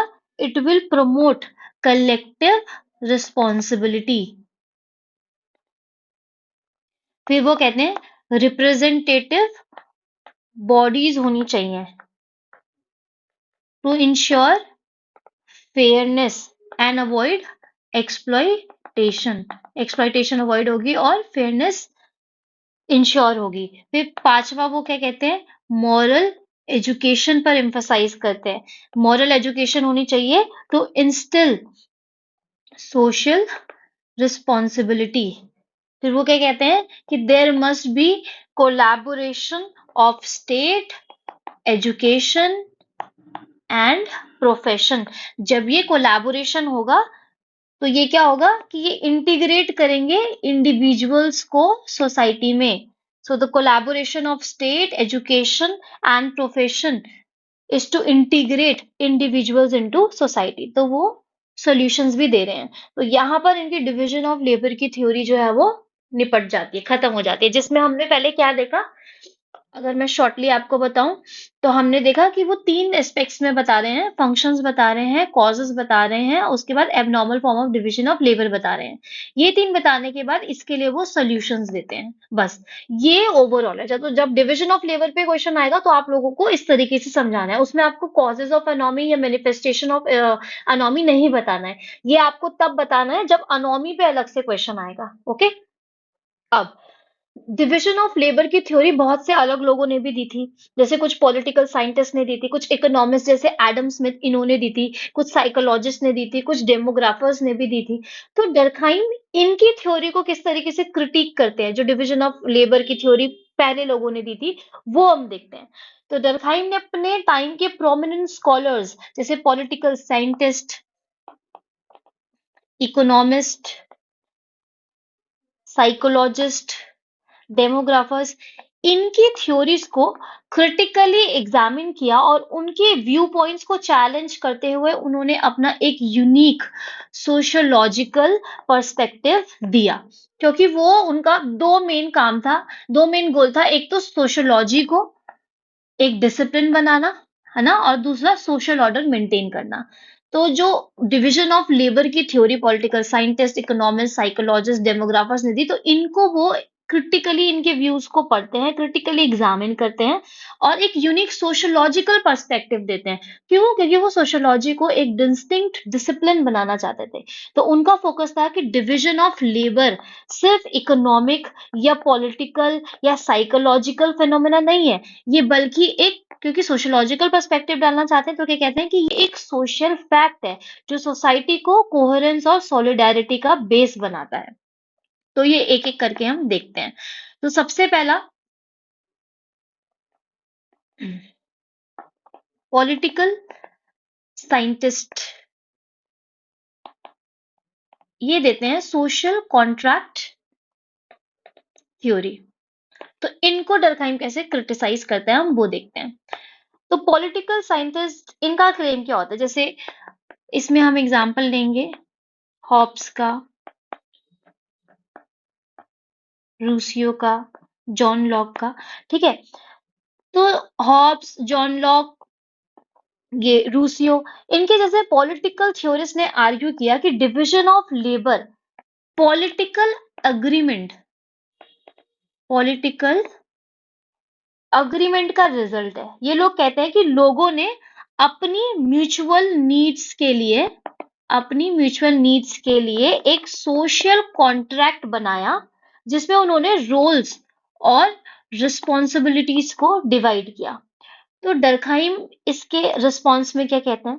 डर्कहाइम कहते हैं कि division of labour social contract, जो आप ये सोशल कॉन्ट्रैक्ट की बातें कर रहे हो ना, डिवीजन ऑफ लेबर ये सोशल कॉन्ट्रैक्ट से पहले से एग्जिस्ट करता है। सोसाइटी एक स्यू जेनरिस एंटिटी है जो इंडिविजुअल से इंडिपेंडेंट है। इंडिविजुअल का उसमें कोई इन्फ्लुएंस नहीं है, ये अपने आप में स्यू जेनरिस एंटिटी है। ठीक है, इंडिविजुअल से इंडिपेंडेंट है और अपने शेयर्ड बिलीफ, अपने नॉर्म्स और अपने वैल्यूज के थ्रू इवॉल्व होती है। तो डिवीजन ऑफ लेबर एक नेचुरल एवोल्यूशन का रिजल्ट है, ना कि आपके ये पॉलिटिकल एग्रीमेंट का। ठीक है। तो एग्जाम्पल हम क्या ले सकते हैं कि जैसे ट्राइबल रिचुअल्स है, ट्राइबल कस्टम्स है। तो प्रिमिटिव ट्राइब्स के कस्टम्स और रिचुअल्स किसी कॉन्ट्रैक्ट का रिजल्ट नहीं है, बल्कि उनके शेयर्ड बिलीफ और ट्रेडिशन का रिजल्ट होते हैं। ठीक है। जैसे example Apache tribe, Apache tribe के communal hunting rules naturally develop नहीं हुए, ना कि किसी रिटर्न एग्रीमेंट से, ये उनके शेयर्ड बिलीफ और ट्रेडिशन से हैं। तो ये क्या कहते हैं कि ये जो स्यू जेनरिस सोसाइटी जो है, स्यू जेनरिस है, इंडिपेंडेंट ऑफ इंडिविजुअल्स, इसके अपने शेयर्ड बिलीफ है, अपने नॉर्म्स है, अपनी वैल्यूज है और इस हिसाब से इवॉल्व करती है। तो डिवीजन ऑफ लेबर एक नेचुरल एवोल्यूशन है, ना कि पॉलिटिकल एग्रीमेंट का। फैमिली रोल्स का एग्जाम्पल हम लेते हैं। एक घर में मदर का, फादर का, बच्चों का रोल जो है वो किसी कॉन्ट्रैक्ट के बेसिस पे डिवाइड नहीं होता, बल्कि सोसाइटी के नॉर्म्स और ट्रेडिशंस के बेसिस पर इवॉल्व करता है। फेस्टिवल्स का एग्जांपल लेते हैं। होली या दिवाली सेलिब्रेट करना किसी फॉर्मल कॉन्ट्रैक्ट का हिस्सा नहीं है, ये शेयर्ड कल्चर और कलेक्टिव कंसाइंस का एग्जाम्पल है। तो इस तरीके से दरखाइम इनको क्रिटिसाइज करते हैं। ठीक है, तो ये भी इंपॉर्टेंट है ना। अब नेक्स्ट क्या है, इकोनॉमिस्ट व्यू सेकंड, ये तो मैंने आपको स्टार्टिंग में ही बताया था। अब इकोनॉमिक्स व्यू क्या देते हैं, यूटिलिटेरियन व्यू। तो इकोनॉमिस्ट जैसे एडम स्मिथ, इनका कहना था कि डिवीजन ऑफ लेबर का प्राइमरी पर्पस है इकोनॉमिक प्रोडक्टिविटी बढ़ाना, इकोनॉमिक एफिशिएंसी को बढ़ाना। तो उन्होंने डिवीजन ऑफ लेबर को एक इकोनॉमिक मैकेनिज्म माना है ना, इकोनॉमिक लेंस से एक्सप्लेन किया, जो सिर्फ ह्यूमन नीड्स को सेटिस्फाई करने के लिए बना है। अब डरखाइम आते हैं, वो बोलते हैं कि ठीक है, division of labour economic efficiency भी बढ़ा रहा है, मानते हैं एडम स्मिथ, बट ये व्यू इनकम्प्लीट है। उन्होंने कहा कि डिवीजन ऑफ लेबर का रोल सिर्फ इकोनॉमिक नहीं है, इकोनॉमिक है लेकिन सिर्फ इकोनॉमिक नहीं है, इसका सोशल फंक्शन भी है। डिवीजन ऑफ लेबर के बीच इंटर डिवीजन ऑफ लेबर लोगों के बीच इंटर डिपेंडेंस क्रिएट करता है, जो सोशल सॉलिडारिटी को स्ट्रेंथन करता है। ऑक्यूपेशंस लोगों की सोशल आइडेंटिटी और सोसाइटी में कनेक्शन को डिफाइन करता है। फॉर एग्जाम्पल वही डॉक्टर पेशेंट रिलेशनशिप, तो डॉक्टर और पेशेंट के बीच का रिलेशनशिप सिर्फ सर्विस और पेमेंट तक लिमिटेड नहीं है कि हाँ डॉक्टर ने अपनी सर्विस दी थी और पेशेंट ने पेमेंट कर दी, तो ये तो इकोनॉमिक व्यू हो गया। तो वो कहते हैं कि सिर्फ ये रिलेशन नहीं है कि इसने इसको भाई सर्विस दे दी, इसने इसको पेमेंट दे दिया, बल्कि ये एक ट्रस्ट और एक एथिकल रिस्पॉन्सिबिलिटी का है एग्जाम्पल है, जो सोशल बॉन्ड्स को डिपिक्ट करता है। ठीक है, फिर तीसरा, तो पॉलिटिकल साइंटिस्ट को इस तरीके से क्रिटिसाइज कर रहे हैं, फिर दूसरा इकोनॉमिस्ट को वो इस तरीके से क्रिटिसाइज कर रहे हैं, तीसरा आता है साइकोलॉजिस्ट। अब साइकोलॉजिस्ट का कहना था कि लोग अपने काम को साइकिक नीड्स के बेसिस पर चूज करते हैं, मतलब वो लोग लोग वही ऑक्यूपेशन प्रेफर करते हैं जो उन्हें साइकोलॉजिकल सेटिस्फैक्शन दे। अगर किसी पर्सन को उसकी मर्जी के अगेंस्ट काम करने को फोर्स किया जाए तो एलिनेशन हो सकता है। तो दरखाइम बोलते हैं कि ये व्यू सोसाइटी के रोल को तो बिल्कुल इग्नोर कर रहा है, क्योंकि यहाँ पर क्या है कि इंडिविजुअल को पर्सपेक्टिव दे रहा है। उन्होंने कहा कि लोग अपने काम का चॉइस सोसाइटल नॉर्म्स और एक्सपेक्टेशंस के बेसिस पर करते हैं। यहाँ पे साइकोलॉजिस्ट क्या कह रहे हैं कि लोग अपनी साइकी नीड्स के बेसिस पर चूज करते हैं कि उनको क्या काम करना है। लोग वही ऑक्यूपेशन प्रेफर करेंगे जो उनको साइकोलॉजिकल सेटिस्फेक्शन देगा। डरखाइम क्या कह रहे हैं कि ये सोसाइटी के व्यू को तो आप ला ही नहीं रहे हो, सोसाइटी के रोल को तो इग्नोर कर रहे हो। तो डरखाइम क्या कह रहे हैं कि लोग वो काम चूज करते हैं जो सोसाइटल नॉर्म्स और एक्सपेक्टेशंस के तो लोग सोसाइटल नॉर्म्स और एक्सपेक्टेशंस के बेसिस पर अपने काम को चूज करते हैं, ना कि पर्सनल साइकी के बेसिस पर। लोग अपनी ऑक्यूपेशन के थ्रू सोसाइटी में एक आइडेंटिटी एस्टेब्लिश करते हैं और अपने रोल के जरिए सोशल सॉलिडारिटी को कंट्रीब्यूट करते हैं। फॉर एग्जाम्पल ट्रेडिशनल सोसाइटीज में वुमेन हाउस होल्ड काम करती थी, चाहे उनका इंटरेस्ट अलग क्यों ना हो। क्यों हाउस होल्ड काम करती है, क्योंकि ये सोसाइटल नॉर्म्स का पार्ट था। डॉक्टर्स और इंजीनियर का प्रेशर अगर इंडिया में देखें तो इंडिया में कई स्टूडेंट्स डॉक्टर या इंजीनियर्स बनना चाहते हैं, क्योंकि उनके पेरेंट्स और उनकी सोसाइटी इसे प्रेस्टीज और सक्सेस का सिंबल मानते हैं। तो ये सोसाइटल एक्सपेक्टेशंस का रिजल्ट है, ना कि उनके पर्सनल साइकी सेटिस्फेक्शन के लिए। आप भी अगर आईएएस बनना चाहते हो, यूपीएससी क्रैक करना चाहते हो, तो आई डोंट थिंक सो कि ये आपका पर्सनल साइकी सेटिस्फेक्शन के लिए, क्योंकि अगर आपका पर्सनल साइकी सेटिस्फेक्शन के लिए ये होता ना तो इतना ज्यादा परेशान ना होते आप पढ़ने के लिए, कैसे पढ़े, क्या करें, नहीं हो रहा है, ये वो सौ बहाने। ठीक है, क्योंकि इसको प्रेस्टीज और सक्सेस का सिंबल माना जाता है, या आपके मदर ने कहा, आपके फादर ने कहा है, या आप जो भी पावर जिस भी तरीके आप करना चाहते हो उसके लिए कर रहे हैं। हाँ, कुछ लोग हो सकते हैं जो अपने पर्सनल साइकी सेटिस्फेक्शन के लिए कर रहे हो, अगर वो करते हैं तो वो कभी इस तरीके से परेशान नहीं होते हैं, जैसे मैं ग्रुप में देखती हूँ। फिर चौथा, डेमोग्राफर्स। तो डेमोग्राफर्स का कहना था कि जैसे जैसे पॉपुलेशन बढ़ती है वैसे वैसे डिवीजन ऑफ लेबर इवॉल्व होता है। तो उन्होंने सिर्फ मटेरियल डेंसिटी मतलब पॉपुलेशन साइज पॉपुलेशन साइज को डिवीजन ऑफ लेबर के डेवलपमेंट का फैक्टर माना। तो डर्कहाइम क्या कहते हैं कि सिर्फ मटेरियल डेंसिटी नहीं, है ना, डायनामिक डेंसिटी का कॉन्सेप्ट भी वो इंट्रोड्यूस करते हैं कि सिर्फ मटेरियल डेंसिटी की वजह से डिवीजन ऑफ लेबर नहीं हो रहा है, वो डायनामिक डेंसिटी या आप मॉरल डेंसिटी जो मैंने आपको बताया था उसका कॉन्सेप्ट इंट्रोड्यूस करते हैं कि पॉपुलेशन के साथ साथ सोशल इंटरैक्शंस और रिलेशनशिप्स भी बढ़ते हैं और ये कॉम्प्लेक्सिटी को रिफ्लेक्ट करते हैं। तो डायनामिक डेंसिटी का ज्यादा इम्पैक्ट है डिवीजन ऑफ लेबर पे, डिवीजन ऑफ लेबर के एवोल्यूशन पे। तो डेमोग्राफर सिर्फ मटेरियल डेंसिटी की बात कर रहे हैं। डर्कहाइम कहते हैं मटेरियल डेंसिटी के साथ साथ डायनामिक डेंसिटी भी इंपॉर्टेंट है, विच इज मटेरियल डेंसिटी किसकी बात करता है, सिर्फ पॉपुलेशन साइज की बात करता है। डायनामिक डेंसिटी या मॉरल डेंसिटी किसकी बात करता है, सोशल इंटरैक्शंस की बात करता है। ठीक है, तो उन्होंने डायनामिक डेंसिटी का कॉन्सेप्ट इंट्रोड्यूस किया जो पॉपुलेशन के साथ साथ सोशल इंटरैक्शंस और रिलेशनशिप्स की कॉम्प्लेक्सिटी को रिफ्लेक्ट करता है। तो डायनामिक डेंसिटी का ज्यादा इंपैक्ट होता है डिवीजन ऑफ लेबर के एवोल्यूशन पे। ठीक है, सो ये चीजें थी। तो हमने देखा कि सोशल कॉन्ट्रैक्ट जो ये थ्योरी हमारी सोशल कॉन्ट्रैक्ट थ्योरी है, ये पॉलिटिकल साइंटिस्ट जैसे हॉब्स और रूसियो देते हैं। तो डर्कहाइम क्रिटिसाइज करके कहते हैं कि सोसाइटी और डिवीजन ऑफ लेबर कॉन्ट्रैक्ट से पहले से एग्जिस्ट करते हैं। फिर यूटिलिटेरियन व्यू देते हैं economist such as Adam Smith, वो कहते हैं कि डिवीजन ऑफ, फिर डर्कहाइम क्रिटिसाइज करते हुए क्या कहते हैं कि सिर्फ इकोनॉमिक नहीं सोशल फैक्ट भी है ये।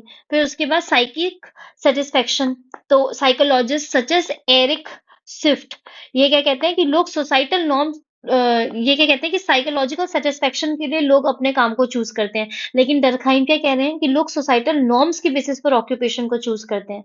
फिर पॉपुलेशन ग्रोथ, तो हिलबर्ग ये एक डेमोग्राफर्स है।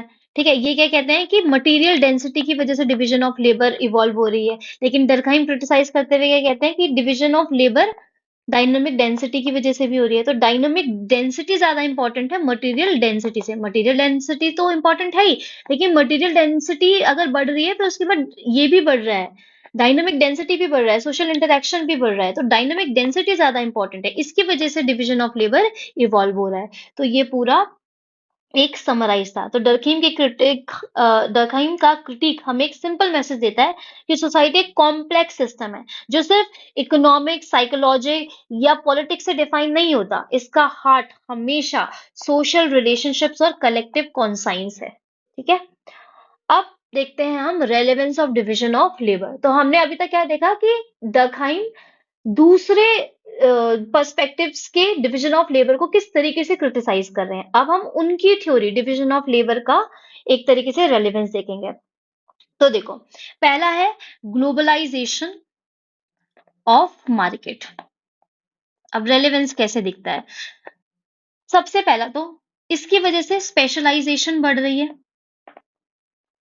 ग्लोबलाइजेशन ऑफ मार्केट से क्या हो रहा है, ग्लोबलाइजेशन के बाद काफी बिजनेस और वर्कर्स एक स्पेसिफिक चीज पर फोकस करते हैं। फॉर एग्जांपल चाइनीज फैक्ट्री सिर्फ कंपोनेंट्स बनाती है जो दुनिया भर के कंपनीज यूज करते हैं। तो ये डर्कहाइम के मॉडर्न इकोनॉमिक्स की highly specialised division of labour है, इस चीज को दिखाता है ना, स्पेशलाइजेशन बढ़ रहा है। साथ ही इस ग्लोबलाइजेशन ऑफ मार्केट की वजह से अनोमी भी आ रही है।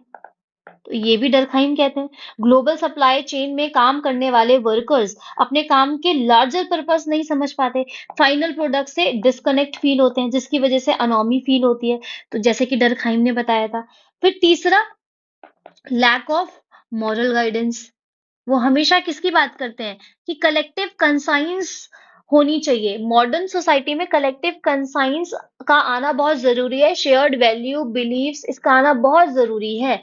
ठीक है, तो अब हम देखते हैं कि यहाँ पर क्या हो रहा है, ग्लोबलाइजेशन ऑफ मार्केट, ये मॉडर्न सोसाइटी में मॉरल गाइडेंस बहुत कम है, there is lack of moral guidance. Globalisation क्या है, प्रॉफिट ड्रिवन है, इसमें एथिकल प्रैक्टिसेस की कमी होती है। जैसे डेवलपिंग कंट्रीज के वर्कर्स को एक्सप्लॉइट किया जाता है और सिस्टम में फेयर लेबर पॉलिसीज के लिए मॉरल डायरेक्शन नहीं होता, जो सोसाइटी को और फ्रेगमेंट करता है। तो वो क्या कहते हैं कि कलेक्टिव कंसाइंस का होना बहुत जरूरी है, तो सोसाइटी डिसइंटीग्रेट नहीं होगी। लेकिन हम देख रहे हैं कि आजकल मॉरल गाइडेंस नहीं है, जिसकी वजह से सोसाइटी फ्रेगमेंट हो रही है ना। तो ये उनका एग्जाम्पल हो गया।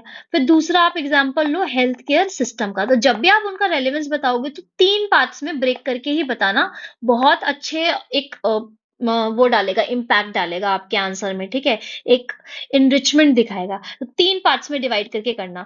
इंक्रीज स्पेशलाइजेशन, है ना, health care system. Increase specialisation पहले हम इसका डिफाइन करेंगे कि मॉडर्न हेल्थ केयर में काफी स्पेशलाइजेशन देखने को मिलता है। जैसे न्यूरोलॉजिस्ट है, कार्डियोलॉजिस्ट है, रेडियोलॉजिस्ट है। ये ट्रीटमेंट को इफेक्टिव बनाता है। तो दरखाइम के डिवीजन ऑफ लेबर का आइडिया ये सपोर्ट करता है कि स्पेशलाइजेशन है। फिर दूसरा, हेल्थ केयर सिस्टम में अनोमी वाली सिचुएशन भी है। मेडिकल एडवांसमेंट्स के बावजूद पेशेंट सिस्टम की कॉम्प्लेक्सिटी के कारण आइसोलेटेड या नेग्लेक्टेड फील करते हैं, है ना। उनका कनेक्शन एक ट्रस्टेड केयर गिवर से टूट जाता है, जो कंफ्यूजन और एलिनेशन बढ़ाता है या अनोमी बढ़ाता है। फिर there is lack of moral guidance, है ना, जिसकी वजह से सोसाइटी टूट रही है। क्या कि हेल्थ केयर इंडस्ट्री एफिशिएंसी और प्रॉफिट को प्रायोरिटाइज करता है, जो कमर्शियलाइजेशन ऑफ मेडिसिन जैसे एथिकल डिलेमा क्रिएट करता है। तो पेशेंट्स को लगता है कि उन्हें कमोडिटीज की तरह ट्रीट किया जा रहा है, ना कि इंडिविजुअल्स की तरह। फिर और क्या रेलेवेंस हो सकता है, आप एजुकेशन सिस्टम का एग्जांपल दे सकते हैं कि मॉडर्न एजुकेशन हाईली स्पेशलाइज्ड है ना। इसको भी 3 पार्ट्स में हम डिवाइड करेंगे कि हाईली स्पेशलाइज्ड है, जैसे टीचर स्पेसिफिक सब्जेक्ट्स पढ़ाते हैं, है ना। हर टीचर का सॉरी हर सब्जेक्ट के लिए अलग अलग टीचर हैं, तो ये स्टूडेंट की एक्सपर्टाइज को बढ़ाता है और डरखाइम के स्पेशलाइजेशन के कॉन्सेप्ट को रिफ्लेक्ट करता है। बट अनोमी वाली सिचुएशन भी है। एजुकेशन सिस्टम का फोकस किस में है, सिर्फ स्टैंडर्डाइज्ड टेस्टिंग पर है, जो स्टूडेंट का इमोशनल कनेक्शन लर्निंग के साथ कम कर रहा है। इंडिविजुअल अचीवमेंट के फोकस से अनोमी बढ़ सकती है, क्योंकि स्टैंडर्डाइज टेस्टिंग पर है अब। फिर there is lack of moral guidance also. Competitive education system में ग्रेड्स और रिजल्ट्स पर ज्यादा ध्यान दिया जाता है, जिसकी वजह से मॉरल गाइडेंस की कमी होती है और स्टूडेंट एकेडमिक सक्सेस के चक्कर में पर्सनल ग्रोथ को इग्नोर कर रहे हैं। तो ये सारे एग्जाम्पल है। फिर और एग्जांपल आपको बताती हूँ, कॉर्पोरेट वर्क एनवायरनमेंट। तो कॉर्पोरेट वर्क एनवायरनमेंट में स्पेशलाइजेशन बढ़ रही है। लार्ज कॉर्पोरेशन में एम्प्लॉयज स्पेसिफिक रोल्स, जैसे को एक मार्केटिंग देख रहा है, एक एचआर देख रहा है, एक फाइनेंस देख रहा है, तो ये सब काम कर रहे हैं। एफिशिएंसी प्रोडक्टिविटी बढ़ रही है, तो ये डरखाइम के विजन को रिफ्लेक्ट कर रहा है। लेकिन अनोमी वाली सिचुएशन भी है। कॉर्पोरेट एफिशिएंसी के बावजूद एम्प्लॉयज अपने काम का पर्पज या कंपनी के लार्जर मिशन से डिस्कनेक्टेड फील करते हैं, जो नॉर्मलेसनेस बढ़ा रहा है। फिर there is lack of moral guidance also. Profit के पीछे भागने के चक्कर से कॉर्पोरेशन जो है वो कॉर्पोरेट सोशल रिस्पॉन्सिबिलिटीज को इग्नोर करते हैं। जैसे एग्जाम्पल मैनिफेस्टेशन क्या हो सकता है, इन्वायरमेंटल डैमेज या लो वेज इंडस्ट्रीज में वर्कर्स का एक्सप्लॉइटेशन, ये सोशल कोहेजन को कम करता है। तो इस तरीके से आपको अपना रेलेवेंस बताना है, ठीक है। तो ये हो गया relevance of division of labour. अब डिवीजन ऑफ लेबर की थ्योरी को किस तरीके से क्रिटिसाइज किया है अलग अलग थिंकर्स ने, हम वो देखेंगे।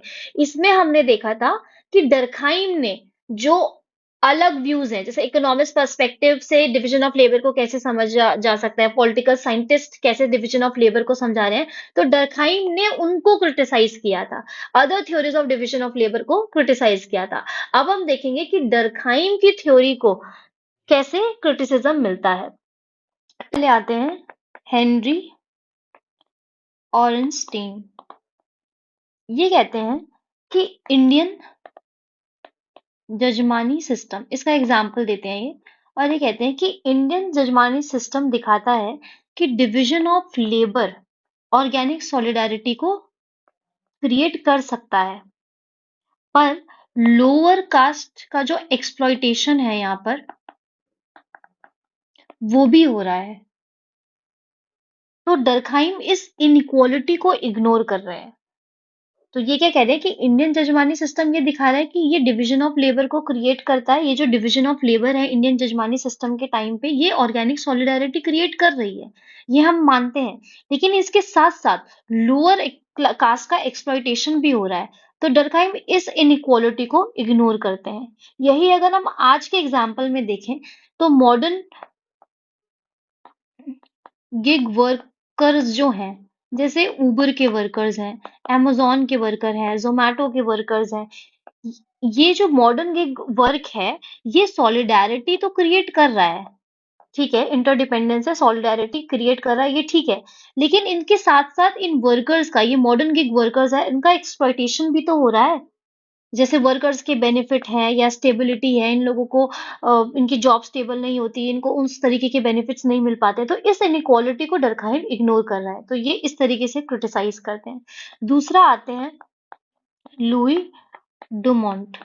ये कहते हैं कि इंडियन कास्ट सिस्टम में हायरार्की है एक। इस हायरार्की के होने के बावजूद भी इंडियन सिस्टम में ऑर्गेनिक सॉलिडारिटी है। हायरार्की होने के बावजूद भी Indian caste system organic solidarity को दिखाता है। For example, Indian caste system में लोग अलग अलग वर्ण और ऑक्यूपेशंस में डिवाइडेड हैं। जैसे ब्राह्मण्स प्रीस्ट हैं, क्षत्रियास वॉरियर्स हैं, वैश्यास मर्चेंट है और शूद्रास जो है लेबरर्स है। ठीक है, तो इंडियन कास्ट सिस्टम में लोग अलग अलग वर्णास पर डिवाइडेड है और उनका अलग अलग ऑक्यूपेशन है। तो ये एक हायरार्किकल सिस्टम है और हर कास्ट एक दूसरे पर डिपेंडेंट है अपनी नीड्स के लिए। ये सब एक दूसरे पर डिपेंडेंट है। तो ये इंटरडिपेंडेंस डरखाइम के ऑर्गेनिक सॉलिडारिटी के आइडिया के काफी करीब है। पर जो यहाँ पर कास्ट बेस्ड इनइक्वालिटी है, ये उसके हारमोनियस मॉडल के अगेंस्ट है। तो यहाँ पर भी इनइक्वालिटी की बात वो कर रहे हैं लुई डिमोंड, जो डरखाइम नहीं बताते, जो उनके हारमोनियस मॉडल के अगेंस्ट है। वो क्या कहते हैं कि ऑर्गेनिक सॉलिडारिटी से हमेशा जो है हार्मनी बनी रहेगी। बट लुई डिमोंड के कह रहे हैं कि इंडियन कास्ट सिस्टम में इस तरीके की चीजें थी कि वर्णास के हिसाब से ऑक्यूपेशन डिवाइडेड था, इंटरडिपेंडेंस भी है। इस इंटरडिपेंडेंस की वजह से मान लेते हैं कि ऑर्गेनिक सॉलिडारिटी भी है, लेकिन कास्ट बेस्ड इनइक्वालिटी भी तो है। तो ये आपके हारमोनियस मॉडल के अगेंस्ट है। फिर तीसरा, यूएस जैसी सोसाइटीज में रेस और क्लास के बेसिस पर स्ट्रैटिफिकेशन होने के बावजूद भी लोग अपने स्ट्रगल्स से स्ट्रगल्स के थ्रू सॉलिडारिटी मेंटेन करते हैं। अब डरखाइम क्या कहते हैं कि ऑर्गेनिक सॉलिडारिटी जो है वो इंटरडिपेंडेंस की वजह से आएगी, डिवीजन ऑफ लेबर की वजह से स्पेशलाइजेशन आएगा, जिसकी वजह से इंटरडिपेंडेंस आएगा और डिवीजन ऑफ और ऑर्गेनिक सॉलिडारिटी बनेगी। लेकिन लेकिन ये क्या कह रहे हैं, ये पॉइंट क्या कह रहा है कि सोशल इनइक्वालिटीज होने के बावजूद भी लोग अपने स्ट्रगल और ऑपरेशन की वजह से भी सॉलिडारिटी क्रिएट करते हैं। तो यहाँ पर ये इंटरडिपेंडेंस की एक वजह बता रहे हैं कि इंटरडिपेंडेंस की वजह से ऑर्गेनिक सॉलिडारिटी आएगी। लेकिन यूएस जैसी सोसाइटीज में स्ट्रगल्स और ऑपरेशन, सोशल इनइक्वालिटी भी एक कॉज है सॉलिडारिटी का। ठीक है, फिर नेक्स्ट क्या एग्जाम्पल है, नेक्स्ट एग्जाम्पल है कि माइकल क्लार्क। ये कहते हैं कि डर्कहाइम ने सोसाइटी को सिर्फ इंडस्ट्रियलाइज और नॉन इंडस्ट्रियलाइज इन दोनों में डिवाइड करके ओवर सिंप्लीफाई कर दिया है। तो एक्सप्लेन क्या करते हैं ये कि मॉडर्न सोसाइटीज में इंडस्ट्रियल सोसाइटी और नॉन इंडस्ट्रियल सोसाइटी एक साथ एग्जिस्ट करते हैं। तो ये डर्कहाइम का जो नीट सेपरेशन का कॉन्सेप्ट है, नीड सेपरेशन का मॉडल है, इसको चैलेंज करता है। वो ओवरलुक करते हैं कि एक सोसाइटी में इंडस्ट्रियल के साथ साथ ट्रेडिशनल एलिमेंट्स भी आ सकते हैं, क्योंकि डर्कहाइम ने दो तरीके की डिवाइड सोसाइटी बता दी, एक बता दी ट्रेडिशनल सोसाइटी, एक बता दिया मॉडर्न सोसाइटी। इसके हिसाब से इसके फीचर्स, इसके हिसाब से इसके फीचर्स। लेकिन माइकल क्लार्क कहते हैं कि आजकल मॉडर्न सोसाइटीज में क्या हो रहा है कि इंडस्ट्रियल सोसाइटी के साथ साथ नॉन इंडस्ट्रियल सोसाइटी भी एक साथ एग्जिस्ट कर रही है, इंडस्ट्रियल सोसाइटी के साथ साथ ट्रेडिशनल एलिमेंट्स भी आ रहे हैं। तो ये डर्कहाइम के नीट सेपरेशन वाला कॉन्सेप्ट जो है कि दोनों अलग अलग है, इसको चैलेंज करती है। फॉर एग्जाम्पल, इंडिया और चाइना जैसे देशों के अर्बन एरियाज हाईली इंडस्ट्रियलाइज्ड है ना, इंडिया है, चाइना है, इनके जो इंडस्ट्रियलाइज्ड एरियाज हैं, अर्बन एरियाज है, वो बहुत हाईली इंडस्ट्रियलाइज्ड है, टेक इंडस्ट्रीज है, फैक्ट्रीज है। बट इनके रूरल एरियाज में अभी भी ट्रेडिशनल फार्मिंग हो रही है, क्राफ्ट प्रैक्टिसेस चल रही हैं। तो ये हाइब्रिड स्ट्रक्चर डर्कहाइम के बाइनरी क्लासिफिकेशन को अंडरमाइन करता है, उसके नीड सेपरेशन को वो करता है। तो हाइब्रिड स्ट्रक्चर है आजकल, हाइब्रिड स्ट्रक्चर है। और इन्होंने क्या, माइकल क्लार्क क्या कहते हैं कि हाइब्रिड स्ट्रक्चर है आजकल, कि इंडस्ट्रियल सोसाइटी के साथ साथ ट्रेडिशनल एलिमेंट्स भी एक ही सोसाइटी में चल रहे हैं। बट ये डर्कहाइम का जो कॉन्सेप्ट था, मॉडल था बाइनरी सिस्टम, क्या कहते हैं कि सिर्फ दो सोसाइटी, ट्रेडिशनल और मॉडर्न, और इसको बिल्कुल डिफरेंशिएट कर देते हैं, उसके अगेंस्ट है। तो उसके बाइनरी क्लासिफिकेशन के ये अगेंस्ट है। फिर दूसरा डर्कहाइम पे कहते हैं कि डिवीजन ऑफ लेबर को ये ह्यूमन प्रोग्रेस से इक्वेट करते हैं। तो डर्कहाइम ने अज्यूम किया कि डिवीजन ऑफ लेबर प्रोग्रेस और हार्मनी को बढ़ाता है। पर ऑटोमेशन और एआई के कॉन्टेक्स्ट में प्रोडक्टिविटी तो बढ़ रही है, लेकिन जॉब लॉस भी तो हो रही है, इनइक्वालिटी भी हो रही है, जो सोशल अनरेस्ट और सोशल प्रॉब्लम्स क्रिएट कर रही है। ऑटोमेशन की वजह से मैन्युफैक्चरिंग इंडस्ट्रीज में काफी लोग अपनी जॉब को लूज करते हैं, इससे अनएम्प्लॉयमेंट बढ़ रही है, सोशल टेंशन बढ़ती है, जो डर्कहाइम की प्रोग्रेस और हार्मनी के मॉडल के अगेंस्ट है। तो ये थे कुछ डर्कहाइम के क्रिटिसिज्म। अब आपके पीवाईक्यूज में कुछ क्वेश्चंस थे कि comparison of Durkheim's and Marx views on division of labour. फिर एक traditional society versus modern society का, ये मैंने पहले भी बता दिया लेकिन मैंने टेबल दे दिया है। फिर साथ में view of Adam Smith, Durkheim और Marx on division of labour, ये मैंने एक साथ बता दिया। तो इसको फटाफट रीड करते हैं, ठीक है। तो causes of division of labour, Durkheim का व्यू क्या है? It arises from increase material and moral density in society. Material density मतलब पॉपुलेशन इंक्रीज हो रही है, मॉरल डेंसिटी मतलब सोशल इंटरेक्शन इंक्रीज हो रही है, इसकी वजह से डिवीजन ऑफ लेबर आ रहा है। ये कॉजेज हैं। तो people need to cooperate and perform specialised task for societal survival. Marx का व्यू क्या है? Division of labor is imposed by capitalists to exploit workers and increase profit. तो results in the division and subjugation of working class। की division of labor जो है ये capitalist ने impose किया है। फिर दूसरा consequences। तो डर्कहाइम का व्यू क्या है कि division of labor से क्या आएगा? social cohesion आएगा, organic solidarity आएगा। मार्क्स क्या कहते हैं कि डिवीजन ऑफ लेबर से क्या होगा? एलिनिएशन होगा, डीह्यूमनाइजेशन होगा। This will separate workers from their labour and each other. तो जिसकी वजह से क्या होगा? क्लास कॉन्फ्लिक्ट और it will reinforce capitalist control. तो ये फंक्शनलिस्ट व्यू दे रहे हैं, ये कॉन्फ्लिक्टिंग व्यू दे रहे हैं। तो सोल्यूशन क्या है डिवीजन ऑफ लेबर की प्रॉब्लम के लिए? तो ये क्या कहते हैं कि anomie can be resolve by making individuals aware of their roles and connection to society. हमने अभी बहुत सारे पढ़े थे solutions, professional association, state need to enforce laws, there must be collaboration, ये सारी चीजें।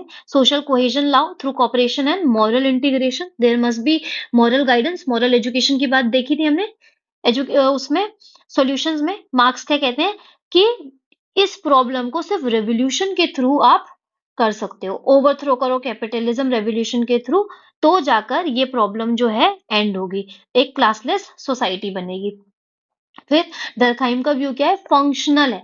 Societies part work together for stability, societies held together by shared norms and views. Marx का व्यू क्या है? कॉन्फ्लिक्ट मॉडल है। Society is divided into oppressor and oppressed, class struggles lead to social change.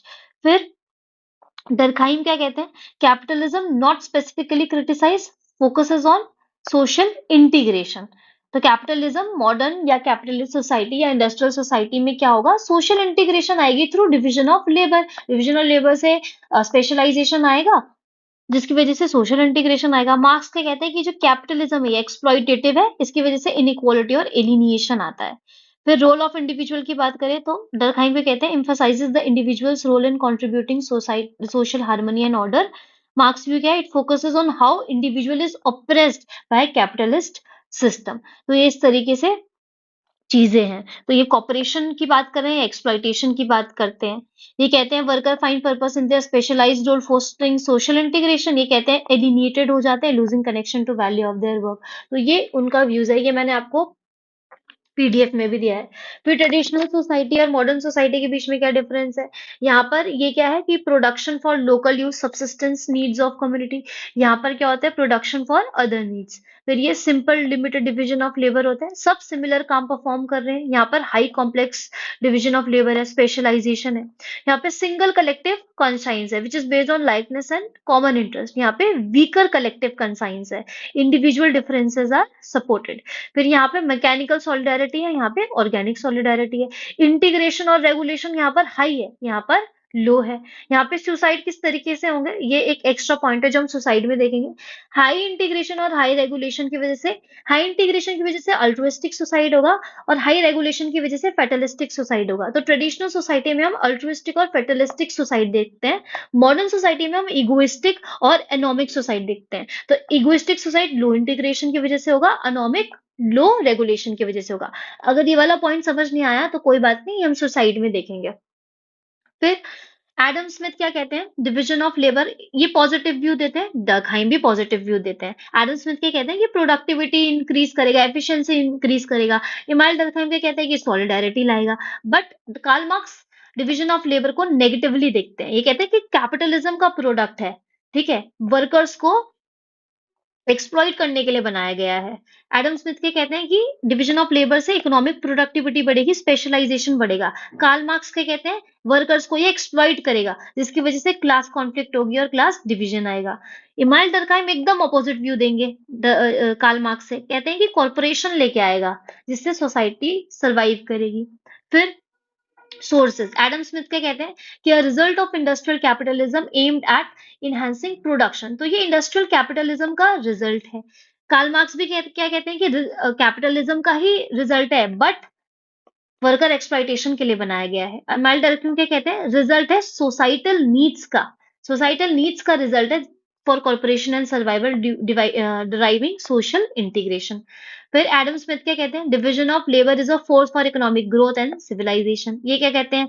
Social disintegration होगा, class struggle होगा, alienation होगा। ये क्या कहते हैं? इंटीग्रेशन आएगा डिपेंडिंग अपॉन इट्स नेचर, या अगर नॉर्मल होगा तो सोशल इंटीग्रेशन आएगा, अब नॉर्मल होगा तो डिसइंटीग्रेशन आएगा। बट क्योंकि ये फंक्शनलिस्ट है तो ये इस डिसइंटीग्रेशन के लिए सॉल्यूशंस भी देते हैं। अब नॉर्मल फॉर्म्स में हमने तीन चीजें देखी थी, फोर्स्ड, अनकोऑर्डिनेटेड, अनॉमी। फिर लास्ट में हमने इसके सॉल्यूशंस भी देखे थे। तो अगर आप वो सॉल्यूशन फॉलो कर दोगे, प्रोफेशनल एसोसिएशन बना दोगे, मॉरल एजुकेशन दोगे, स्टेट अपना रोल ढंग से करेगा, तो इस एबनॉर्मल फॉर्म को भी हम हटा सकते हैं, ठीक है। फिर एडम स्मिथ एग्जाम्पल देखते हैं, जैसे पिन मेकिंग है तो labour is divided into different, labour को डिवाइड कर दिया गया है, हर एक अपना अलग डिफरेंट टास्क कर रहा है, तो प्रोडक्टिविटी इनहांस हो रही है। Karl Marx, factory workers divided into task, workers alienated from products they create. Emile Durkheim भी कहते हैं differentiation of task in modern society. तो ये इकोनॉमिक पॉइंट ऑफ व्यू से बता रहे हैं, ये भी इकोनॉमिक पॉइंट ऑफ व्यू से बता रहे हैं। ये हर एक मॉडर्न सोसाइटी का हर एक चीज लेके आते हैं, doctors, teachers, factory workers, factory को भी इंक्लूड कर रहे हैं, टीचर्स को भी, डॉक्टर्स को भी, हर एक चीज को इंक्लूड कर रहे हैं। तो क्या कहते हैं कि ये डिफरेंशिएशन क्या आएगा? सोशल कोहेजन लेके आएगा। फिर यहाँ पर क्या कहते हैं ये कि labour is divided to increase efficiency, specialization, benefiting both. यहाँ पर क्या है? Labour is divided to benefit capitalist class, ये कैपिटलिस्ट क्लास को बेनिफिट करेगी, डीह्यूमनाइज करेगी, वर्कर्स को एलिनिएट करेगी। यहाँ पर labour is divided to meet societal needs, fostering solidarity through interdependence. तो यहाँ पर ये सारी चीजें हैं जो बार बार रिपीट की गई है अलग अलग फॉर्म में। डिवीजन ऑफ लेबर कॉर्पोरेशन और एफिशिएंसी लेके आएगा, लिटिल एम्फेसिस देते हैं कॉन्फ्लिक्ट पर। कार्ल मार्क्स पूरा सारा कॉन्फ्लिक्ट पे ही एम्फेसिस दे रहे हैं। इमाइल डर्कहाइम क्या कहते हैं कि कैन लीड टू कॉन्फ्लिक्ट और anomie if social bonds weeks, तो सॉल्यूशन भी दे रहे हैं। तो ये यहाँ तक है, ठीक है। फिर ये बार बार एक ही चीज रिपीट हो रही है यहाँ पर। अब देखते हैं कंपैरिजन ऑफ अनोमी एंड एलिनिएशन। तो अनोमी का कॉन्सेप्ट डर्कहाइम देते हैं, एलिनेशन का मार्क्स देते हैं। तो डर्कहाइम के अकॉर्डिंग अनोमी क्या है? A state of normlessness and lack of moral values occurs when social controls are weak and moral obligations are ineffective. Marx क्या कहते हैं? A state of estrangement caused by the capitalist system, जहां पे workers are separated from the product of their labours, worker are separated from their fellow workers, worker are separated from their own potential, खुद से भी। हमने चार forms देखी थी, तो वही आपको यहाँ पे एक्सप्लेन करेंगे। फिर कॉज क्या है? अनोमी क्यों आती है? क्योंकि वीक सोसाइटल रेगुलेशन जो है वो वीक हो गए हैं, मॉरल गाइडेंस बहुत कम है। और मार्क्स के अकॉर्डिंग एलिनिएशन कब आता है? क्योंकि हाई इकोनॉमिक कंट्रोल है कैपिटलिस्ट का, सब कुछ कैपिटलिस्ट कंट्रोल कर रहे हैं, उनका वर्कर्स के ऊपर कंट्रोल है, एक्सप्लॉइटेशन के, जिसकी वजह से एक्सप्लॉइटेशन और डिसकनेक्शन आ रहा है। फिर अनोमी, नेचर क्या है रेगुलेशन का? टू लिटिल रेगुलेशन और मॉरल गाइडेंस। जब बहुत कम रेगुलेशन होगा और मॉरल गाइडेंस नहीं होगा तो अनोमी आएगा। एलिनेशन कब आएगा मार्क्स के हिसाब से? जब बहुत ज्यादा रेगुलेशन होगा by capitalist class over the workers, तब एलिनेशन आएगा। फिर स्कोप में अगर देखें तो डरखाइम क्या कहते हैं कि anomie present in various spheres of society including economy, education, politics, family. हमने देखा था कॉजेस, मैनिफेस्टेशन हमने देखे थे। मार्क्स क्या कहते हैं? Alienation is specific to economic sphere, तो सिर्फ इस इकोनॉमिक की बात करते हैं।